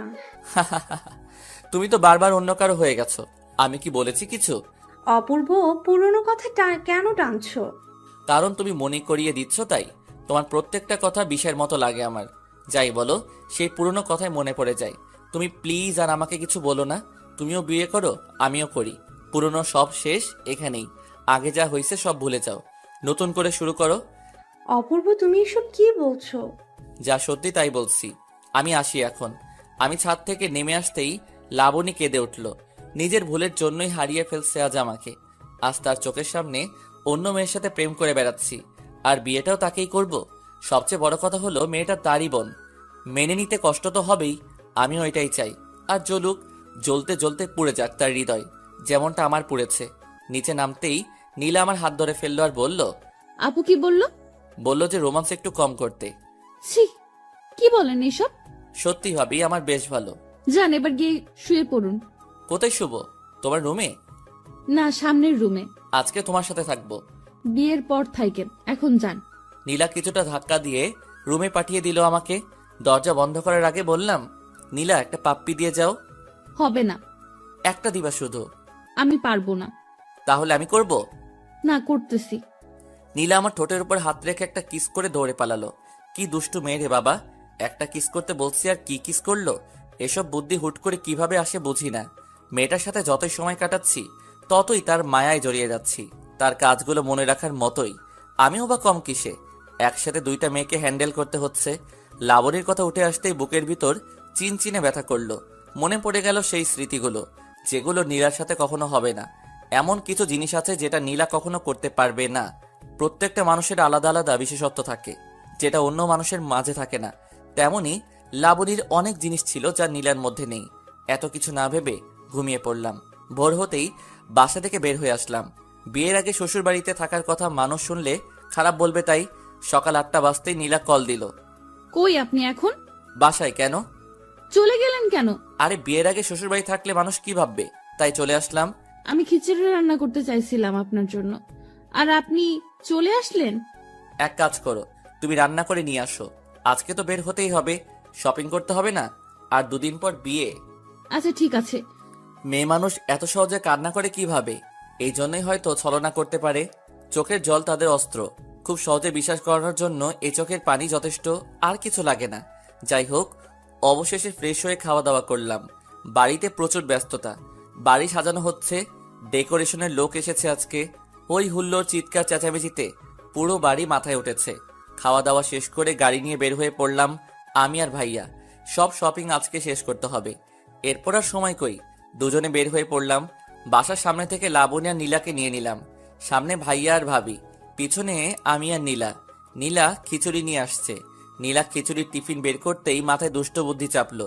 এই সুযোগে লাবণীকে আর একটু জ্বালানো যাক। নীলাকে বললাম খাইয়ে দিতে। ভাইয়া গাড়ি চালানোতে ব্যস্ত, আর ওদিকে লাবণী লুকিং গ্লাসে আমাদেরকে দেখতেছে। নীলা খাইয়ে দিতেই ওর হাতে আলতো করে কামড় দিলাম। নীলা একটু হাসলো, তারপর আবার খাইয়ে দিতে লাগলো। আমি আবারও কামড় দিলাম। নীলা লজ্জা পাচ্ছে, আর আমি মজা নিতেছি। অন্যদিকে লাবণী রাগে ফুলছে। রাগলে লাবণীকে অনেক ভালো লাগে, তবে আমার হাসি পায় এখন। লাবণীও তো পারে ভাইয়ার জন্য কিছু রান্না করে আনতে। আমি খাওয়া শেষ করে নীলার আঙ্গুল চুষতে লাগলাম। লাবণীর দিকে তাকিয়ে দেখি চোখ দিয়ে জল বেরোবে বেরোবে অবস্থা। না, আর জ্বালানো যাবে না, এরপর সমস্যা হয়ে যাবে। অনেক কিছু কিনলাম, পকেট প্রায় ফাঁকা হয়ে গেল। মেয়েদের এত জিনিস লাগে। সকালে আসছি অথচ দুজনের শপিং এখনো শেষ হয়নি। সন্ধ্যা হয়ে আসলো প্রায়। বিরক্ত লাগে না এদের? সারাদিন ধরে শুধু ঘোরাচ্ছে, মনে হয় পুরো শপিং মলটাই কিনে নিবে আজকে। অবশেষে সন্ধ্যে 8টায় তাদের শপিং শেষ হলো। দুজনকে বাসার সামনে এনে নামিয়ে দিলাম। যাওয়ার আগে নীলা ডেকে একটা পাপ্পি দিয়ে বিদায় জানালো। গতকালকে একটা আজকে দিয়ে দিল। বেচারা ভাইয়া কেউ কিছু দিল না। ভাইয়া আর আমি বাসায় চলে আসলাম। বাসার কাজ অনেকটা হয়ে গেছে, মাঝখানে বাকি কালকের দিন, তারপরই বিয়ে। রাতে খেয়ে ঘুমিয়ে পড়লাম। দেখতে দেখতে মাঝখানের দিনটাও ব্যস্ততার মাঝখানে কেটে গেল। আজকে বিয়ে, অথচ আমার মনেই হচ্ছে না আজকে আমার বিয়ে। ওদিকে সারা বাড়িতে হই হুল্লোড়। অরিন একটু পরপর এসে জ্বালাচ্ছে, অথচ আমার হঠাৎ মনে হচ্ছে জীবনের একটা পার্ট আজকে হারিয়ে ফেলবো। আজকে তো খুশি থাকার কথা, তবে আমার কেন জানি কষ্ট হচ্ছে। স্বাভাবিক কি নাকি অস্বাভাবিক কিছু বোঝার ক্ষমতা হারিয়ে ফেলেছি। লাবণীর কথা খুব মনে পড়ছে। সত্যি খুব ভালোবাসতাম মেয়েটাকে, হয়তো এখনো বাসি, তাই তো কষ্ট হচ্ছে। তবে ওর চাইতে নীলাকে বেশি ভালোবেসে ফেলেছি। যাই হোক, যা হওয়ার হয়ে গেছে, এসব ভেবে কাজ নেই। দুপুর 2টা বাজতেই রওনা দিলাম। আধা ঘন্টা রাস্তা মাত্র, পৌঁছে গেলাম খুব তাড়াতাড়ি। বাড়িটা সুন্দর করে সাজানো হয়েছে, হয়তো মেয়েটাও আজ সুন্দর করে সেজেছে, আমার জন্যই সেজেছে। ভাবতে অবাক লাগছে, বিয়ে করতে চলে আসলাম। ভাইয়া আর আমি একসাথে বিয়ে করতে আসছি। সবার কাছে কেমন ব্যাপারটা জানি না, তবে আমার লজ্জা লাগতেছে। খাওয়া দাওয়া শেষ করে এখন বিয়ের কাজ শুরু হলো। সামনে বসে আছে নীলা আর লাবণী, আর পাশাপাশি আমি আর ভাইয়া। লাবণীর দিকে তাকিয়ে দেখলাম চোখে জল, আর নীলার চোখে মুখে লজ্জা আর হালকা হাসির ছাপ। দুজনের মনে দুরকম কিছু চলছে বুঝতে পারি। নীলার দিকে তাকিয়ে আরো একবার মুগ্ধ হলাম। চোখ সরাতে ইচ্ছে করছে না, তবে কি করব, এত মানুষের মাঝে এভাবে তাকিয়ে থাকলে সবাই কি ভাববে। চোখ নামিয়ে নিলাম। লাবণীর দিকে তাকিয়ে দেখলাম কেমন মায়াভরা দৃষ্টিতে তাকিয়ে আছে আমার দিকে। ইচ্ছে হচ্ছিল জড়িয়ে ধরে মেয়েটাকে বলি, আমিও তোমাকে চাই, কিন্তু জেদটা তখনই নাড়া দিয়ে উঠল আবারও। আর নীলাকে ছাড়াও আমার পক্ষে সম্ভব না। এরকম হাজারো চিন্তাভাবনা ঘুরতে লাগলো মাথায়। বিয়ের কাজও সম্পূর্ণ হলো। কবুল বলার সময় লাবণীর দিকে তাকিয়ে দেখলাম কাঁদতেছে। সবাই ভাবতেছে একটা কারণে কাঁদছে, কিন্তু আমি তো জানি এই কান্নার অন্য আরেকটা কারণ রয়েছে। লাবণীর কান্নার ক্ষতটা আমার বুকেও আঘাত করছে। সে অন্য কারো হয়ে যাবে, যতই জেদ হোক। ভালো তো বাসতাম তাকে, কষ্ট আমারও হচ্ছে। তবে নীলার দিকে তাকিয়ে সব ভুলে যাচ্ছি বারবার। এরপর কি হবে? বিয়ে তো হয়েই গেল। বউ নিয়ে বাসার উদ্দেশ্যে রওনা দিলাম। বউকে কোলে করে রুমে নিয়ে যেতে হবে, এটাই নাকি নিয়ম। আগে কখনো বিয়ে করিনি তো, তাই জানি না। নীলাকে কোলে করে রুমে এসে নামিয়ে দিলাম। সবাই রুমে ঢুকলো, আমি বাহিরে বের হয়ে আসলাম। লজ্জা লাগছিল অনেকটাই। জানি না নীলার কেমন লাগছে এখন। এতগুলো অচেনা মানুষ ঘিরে আছে তাকে। তার আমার থাকাটা জরুরি ছিল। এদিকে আমার তো জ্বলছে একটু একটু লাবণীর কথা ভেবে। ওকে নিয়ে তো কত স্বপ্ন দেখেছিলাম। বিয়েটা তো ওকেই করতে চেয়েছিলাম, কিন্তু তার একটা ভুল সিদ্ধান্ত সবকিছু বদলে দিল। আজ সে আমার ভাবি। চাইলেও আর সেই নাম লাবণী বলে ডাকতে পারবো না, ডাকতে হবে ভাবি বলে। তুমি তো ভাবছো আমি নীরব। আমার নীরবতা দেখলে, কিন্তু ভেতরের অস্থিরতা কখনো দেখলে না, বুঝলেও না কখনো, আর কখনো বোঝার সুযোগটাও পাবে না। আমার অস্থিরতা বোঝার একজন পেয়ে গেছি, যেমনটা তুমিও পেয়েছো। ভাইয়া তোমাকে অনেক ভালোবাসবে, অনেক, সবার থেকেও তুমি। ভাবতে ভাবতে চোখের কোণে জল এসে গেছিল। আসলে যতই ভুলে গিয়ে ভালো থাকার অভিনয় করি না কেন, ভালোবাসার মানুষকে কখনো ভুলে গিয়ে ভালো থাকা যায় না। যেটা শুধুই অভিনয়, আর এই অভিনয়ের ভালো থাকার উপরেই অনেক সত্য চাপা পড়ে যাচ্ছে। এই অভিনয়ের ভালো থাকার উপর আমার সত্যিটাও চাপা পড়ে গেছে। কেউ জানে না আমি লাবণীকে ভালোবাসতাম। সবাই বের হয়ে যেতেই বন্ধুগুলো আসলো, এসেই রুমে ঢুকিয়ে দিল। রাত প্রায় 12টা বেজে গেছে। দরজা বন্ধ করে গুটি গুটি পায়ে আগানোর চেষ্টা করছি, কিন্তু আজ হঠাৎ ভয় লাগছে মেয়েটাকে। কি হবে এসব ভেবে ঘাম ছুটে গেছে আমার। এতদিন তো খুব কাছে যাওয়ার চেষ্টা করতাম, তাহলে আজ তাকে কাছে পেয়েও ভয় লাগছে কেন? সব ভয় কাটিয়ে আমি গিয়ে নীলার পাশে বসলাম। এরপর ওর গালে আলতো করে হাত রেখে বললাম, অজু করে এসো, নামাজ পড়বো দুজনে। এরপর মেয়েটা চুপচাপ উঠে গেল। আমার উদ্দেশ্য দুইটা, প্রথমত নামাজ পড়বো দুজনে, আর দ্বিতীয়ত মেয়েটার এই মেকআপে ভরা মুখটা আমি দেখব না। এমনিতে অনেক ভালো লাগে ওকে। মেকআপ করে আসল সৌন্দর্যটা ঢাকা পড়া মেয়েটাকে আমি দেখতে চাই না। নীলা আসতেই আমিও অজু করে আসলাম। জায়নামাজ নিচে রেখে দুজনে পাশাপাশি দাঁড়ালাম। তারপর নামাজ আদায় করে নিলাম। মনটা ফ্রেশ হয়ে গেল। সব দুঃখ কষ্ট সব অতীত ভুলে নামাজ দিয়ে দুজনের নতুন জীবন শুরু করলাম। নীলার মাথায় হাত রাখতেই লজ্জায় লাল হয়ে গেল। কিছুক্ষণ পর আমি নীলার হাত ধরে বলতে শুরু করলাম, আজকে কি পাবো এটা? কোনটা? যেটার জন্য এতদিন অপেক্ষা করেছিলাম। আপনার ইচ্ছা। তুমি এমন করলে কিভাবে হবে? আমি আবার কি করলাম? লজ্জা পাচ্ছ কেন? এতদিন তো খুব মজা নিচ্ছ, আর এখন লজ্জা পাচ্ছ? কি বলেন এগুলো? দাঁড়াও দেখাইতেছে কি বলি। বলেই নীলাকে কোলে তুলে নিলাম। নীলা লজ্জায় চোখ বন্ধ করে আছে। ওর চোখের পাতে একটা কিস করলাম। নীলা শক্ত করে আমাকে জড়িয়ে ধরে আছে। আমি নীলাকে বললাম, চলো ছাদে যাব। চলেন। তারপর আমি নীলাকে কোলে করে ছাদে নিয়ে গেলাম। কিন্তু এ কি, ছাদে তো আরো দুজন চলে এসেছে আগে থেকেই। ভাইয়ার বুকে মাথা রেখে লাবণী হাসছে আর কথা বলছে। এই দৃশ্য দেখে বুকের ভিতর চিনচিন করে ব্যথাটা আবার নাড়া দিয়ে উঠল। আমার কাছেও তো নীলা আছে, তবে তার জন্য কষ্ট কেন লাগছে? আমাকে নিজেকে সামলাতেই হবে, নিজেকে আরো কঠোর হতে হবে। নীলাকে নিয়ে ছাদে উঠতেই ভাইয়া পিছনে তাকালো আর বলল, কিরে তোরা এখানে? আমারও তো একই কথা, তোমরা এখানে কেন? তোর ভাবিকে নিয়ে চাঁদ দেখতে এলাম। আমিও তো আমার বউকে নিয়ে চাঁদ দেখতে এলাম। আই বস। না, আমি ওদিকে যাই, তুমি প্রেম করো। আমাদের দুজনের কথা শুনে লাবণী পিছনে তাকালো। নীলা আমার কোলে আর লাবণী তাকিয়ে আছে আমার মুখের দিকে। এরপর নীলাকে নিয়ে ছাদের ওপাশে চলে গেলাম। নীলাকে কোল থেকে নামিয়ে দিয়ে ওর কানে কানে বললাম, আমাদের ছাদে বাসর করার প্ল্যানটা নষ্ট হয়ে গেল। তো রুমে চলুন, এখানে ভাইয়া আর আপু আছে, তাদের সামনে প্রেম করা যাবে না। কথা খারাপ বলনি, দেখি ভাইয়াকে পাঠানো যায় কিনা। দরকার নেই, চলুন তো রুমে। আজকে আপনার পাওয়ার দেখব।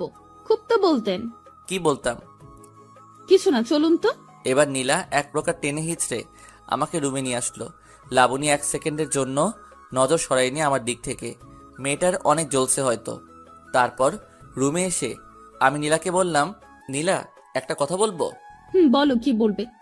নীলা তুমি দাও কিছু, আমি দিব কিছু, তাহলে জন্ম নিবে ছোট্ট একটা শিশু। যা দুষ্টু কোথাকার, মুখে যা আসছে তাই বলছে, লজ্জা করে না আপনার? এরপর আমি রুমের দরজা বন্ধ করে দিলাম। নীলা চুলগুলো ছেড়ে দিল। আমার পছন্দের জিনিস তার এলোমেলো চুলগুলো। আর লোভ সামলাতে পারলাম না, চুলে নিজেকে ডুবিয়ে দিলাম। মাতাল করা গন্ধে পাগল হয়ে গেলাম। নেশার ঘরে আছি আমি। নীলার ঘাড়ে কিস করতেই নীলা আমার পিঠে খামচে ধরলো। নীলাকে ধাক্কা দিয়ে বিছানায় ফেলে দিলাম। তারপর তার কাছে গেলাম। নিঃশ্বাসের শব্দটা আমার এমন মনে হচ্ছে তার হার্টবিটের শব্দটা যেন আমার হৃৎপিণ্ড থেকে বের হচ্ছে। বাকিটা ইতিহাস। কি হয়েছে আমি নিজেও জানি না। বিয়ে করিনি তো, তাই বলতে পারলাম না। পরের দিন সকালে নীলাকে পাশে দেখলাম না। প্রতিটা মেয়ের মতো সেও বাসর শেষে গোসল করতে গেছে। মুচকি একটা হাসি দিয়ে ঘুম থেকে উঠলাম। এমন মুচকি হেসে ঘুম থেকে ওঠা মানে আজ সারাদিন ভালো কাটবে। হঠাৎ মাথায় একটা দুষ্টু বুদ্ধি চাপলো। বাথরুমে নক করলাম। নীলা বুঝতে পেরে দরজা খুলে দিল। এরপর ভিতরে ঢুকে যা দেখলাম তা আর বলার দরকার নেই। তারপর একসাথে দুজনে গোসল করে বের হলাম। নীলা একটা কিস করে চলে গেল। বিয়ের প্রথম দিনেই নীলা বাড়িটাকে আপন করে নিয়েছে, এটাই অনেক কিছু। 5 মিনিট পরে নীলা আবার চলে আসলো। আমি নীলাকে বললাম, কি ব্যাপার, চলে আসলে কেন? আম্মু অনেক পচা। কেন, আম্মু আবার কি করলো? বকা দিছে, বলে আমি রান্নাঘরে কেন এসেছি। আম্মু এমনই, যতদিন সুস্থ আছে ততদিন তোমাকে কাজ করতে দিবে না, কিন্তু তুমি আম্মুর কাজে হেল্প করবে, তার সাথে সাথে থাকবে, আম্মু আব্বুর দেখাশোনা করবে, তাহলে তোমাকে সবাই ভালো জানবে। আর এটা তোমাকে নিয়ে আমার গর্ব, কারণ প্রতিটা স্বামী চায় তার স্ত্রীর নামে ভালো কিছু শুনতে। আচ্ছা ঠিক আছে, করব। নীলা একটা গান শোনাবো তোমাকে, শুনবে? শুনবো শোনা। তারপর আমি নীলাকে গান শোনালাম। গানটা ছিল এমন, তোমায় দেখলে মনে হয় তোমার পেটে আমার বাচ্চা, আব্বু আব্বু কয় বুঝি, আব্বু আব্বু কয়। ঢং দেখে বাঁচি না। তারপর সকালে নাস্তা করতে চলে গেলাম। দেখলাম লাবণী খুব চঞ্চল, সেই 4 বছর আগের মতো চঞ্চলতা আজ দেখতে পাচ্ছি, যেমনটা ছিল রিলেশনের আগে। হয়তো বিয়ের পর সব সামলে নিয়েছে। মেয়েরা অনেক কিছু সামলে নিতে পারে, হয়তো সেও সামলে নিয়েছে। খাবার খেয়ে সবাই যার যার রুমে চলে গেল। অনেক মানুষ আসলো নতুন বউ দেখার জন্য, এটাই স্বাভাবিক। 2 বউকে সবার পছন্দ হয়েছে, আর পছন্দ না হলেই কার কি। আমার বউ আমার পছন্দ হলেই চলে, কার পছন্দ হলো কার পছন্দ হলো না সেটা দেখার বিষয় না। সংসার যেহেতু আমি করব, কারো কোনো মতামতের প্রয়োজন আমি মনে করি না। লাবণী একটু বেশি সুন্দর, এটা সব সময় বলি আমি, তবে নীলাও কম না, এবং কম সুন্দরী হলেও ফেলে দিব না। চশমা পরলে খুব কিউট লাগে মেয়েটাকে। সারাদিন ব্যস্ততার মধ্যেই কাটলো। নীলার বাসা থেকে লোকজন আসলো, তাদের দেখাশোনা সব তো আমাদের করতে হবে। সন্ধ্যা হতেই ওদের বাড়িতে চলে গেলাম।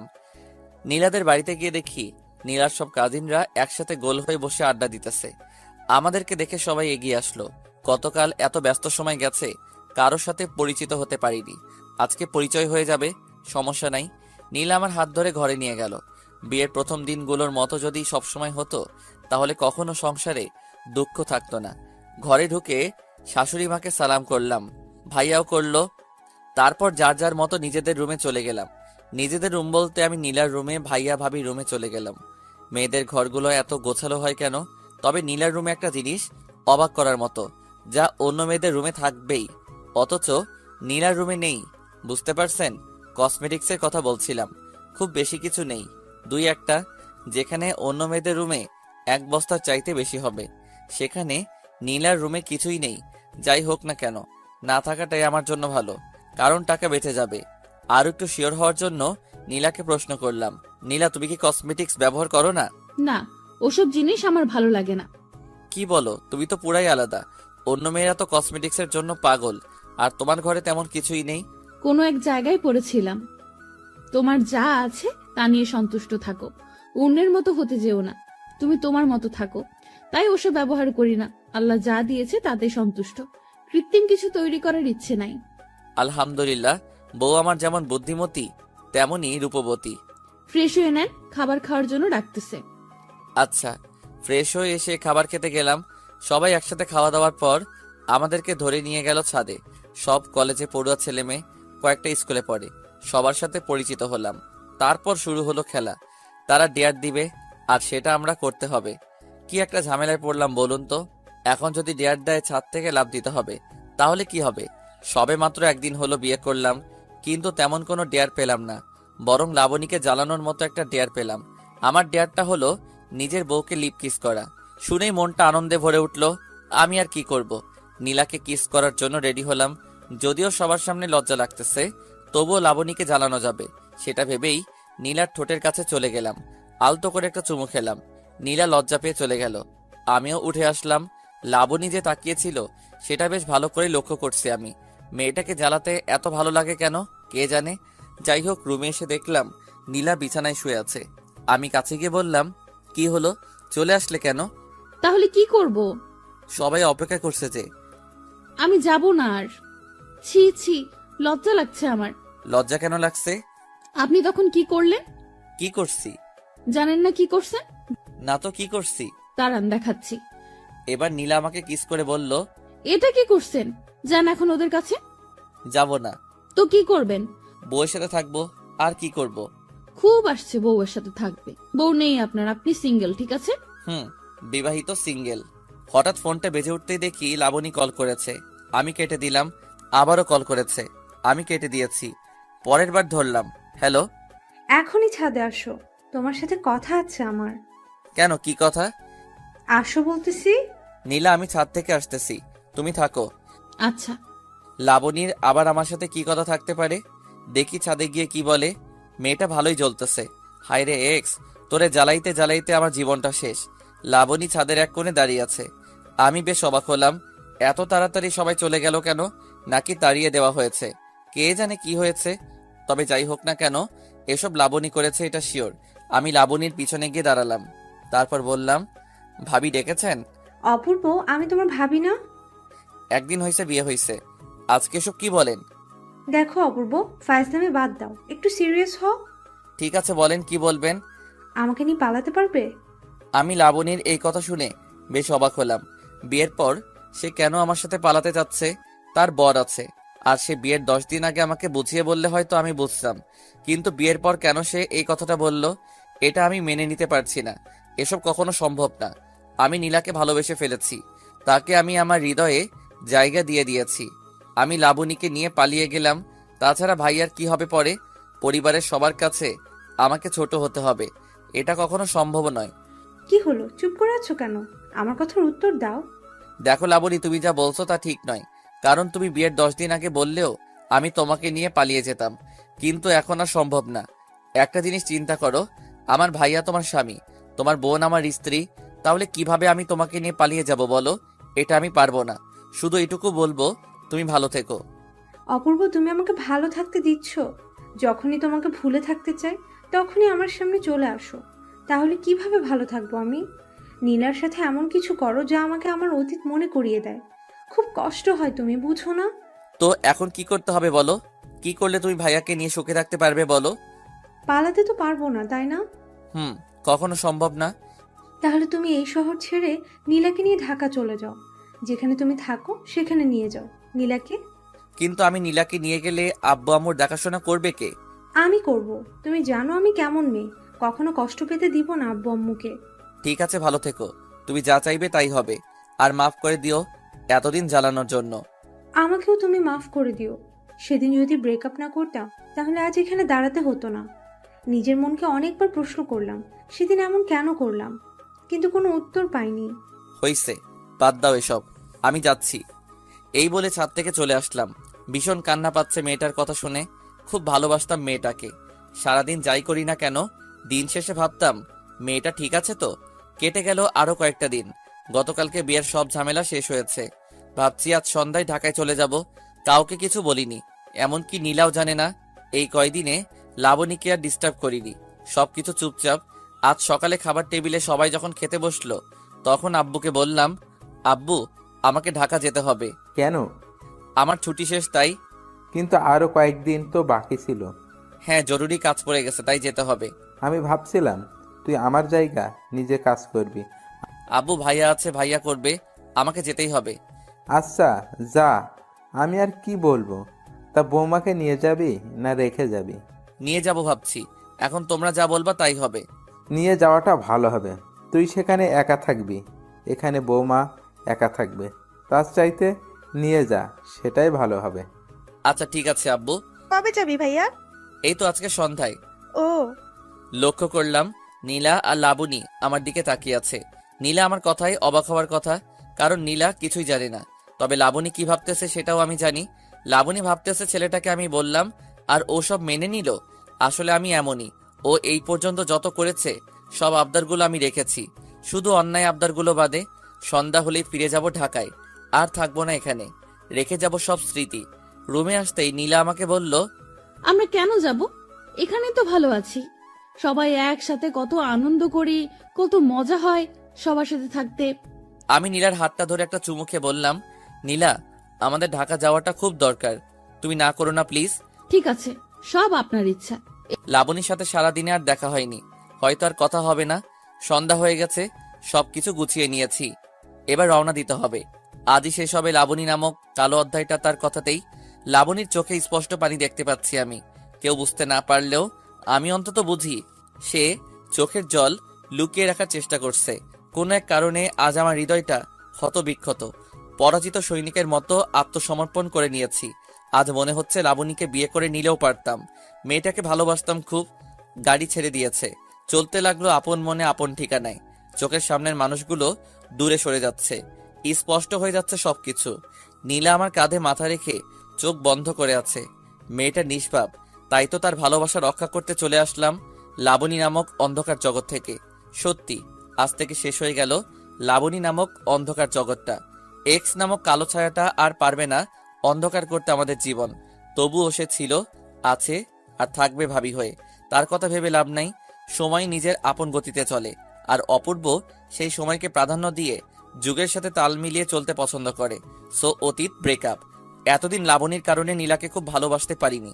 এখন আর কোনো সমস্যা নাই। জগৎটা শুধু আমার আর নীলার। হারিয়ে যাব দুজন দুজনার মাঝে। অবশেষে ঢাকায় পৌঁছে গেলাম। বাসায় আসার পর নীলা আমাকে বলল, এই যে অপূর্ব, বলো। আজ দেখবো তোমার কত জোর। মানে? বুঝো না, ফিডার খাও। এই কথাটা বলে নীলা আমাকে ধাক্কা দিয়ে খাটের উপর ফেলে দিল। এরপর আমাকে খাটের উপর ফেলে দিয়ে জড়িয়ে ধরলো। আমি নীলাকে বললাম, এই কি করছো? দেখো না তুমি কি করছি। কি? আজকে তোমাকে এত আদর করব, কোনো ঘাটতি রাখবো না। ও আচ্ছা তাই? হুম। এই বলে আরো জোরে চেপে ধরলো আমায়, আর চুমু খেতে লাগলো নীলা। আর নিজেকে কন্ট্রোল করতে পারলাম না। আমিও নিচে থেকে উঠে নীলাকে চেপে ধরলাম। এতক্ষণ নীলা উপরে আর আমি নিচে ছিলাম। এরপর নীলা আমাকে বলল, এই কি করছো? তুমি যেটা করছো আমিও তাই করছি। লজ্জায় লাল হয়ে গেছে নীলা। এবার আমিও চুমু খেতে শুরু করলাম। এইভাবে চুমু খাবার পর চলে গেলাম অন্য জগতে, যেই জগতে আমি আর নীলা ছাড়া কেউ নেই। এরপর কি হলো তা আমি নিজেও জানি না। লাবণীর কথা এখন আর মনে পড়ে না। নীলাই আমার সব, আর কিছুই চাই না এই জীবনে। দীর্ঘ 2 বছর পর আজ আমাদের ঘর আলোকিত করে এসেছে এক রাজকন্যা। আমি জানি আমি কোনো রাজা নই, কিন্তু আমি রাজা না হলেও আমার ঘরে এক রানী ও রাজকন্যা রয়েছে। ভাইয়ারও একটা ছেলে সন্তান হয়েছে। তবে এই 2 বছরে একদিনের জন্য বাড়িতে যাওয়া হয়নি। আব্বু আম্মু এসে আমাদের দেখে গেছে। আমি আমার মামুনিটার নাম দিয়েছিলাম ফারিহা সুলতানা নিশি। নীলার নামের সাথে নামটা মিলিয়ে রেখেছিলাম। এইভাবে দিন কাটতেছে। সব মিলিয়ে খুব ভালো আছি। দোয়া করবেন সবাই যেন সারা জীবন দুজন দুজনকে ভালোবেসে একই সাথে থাকতে পারি।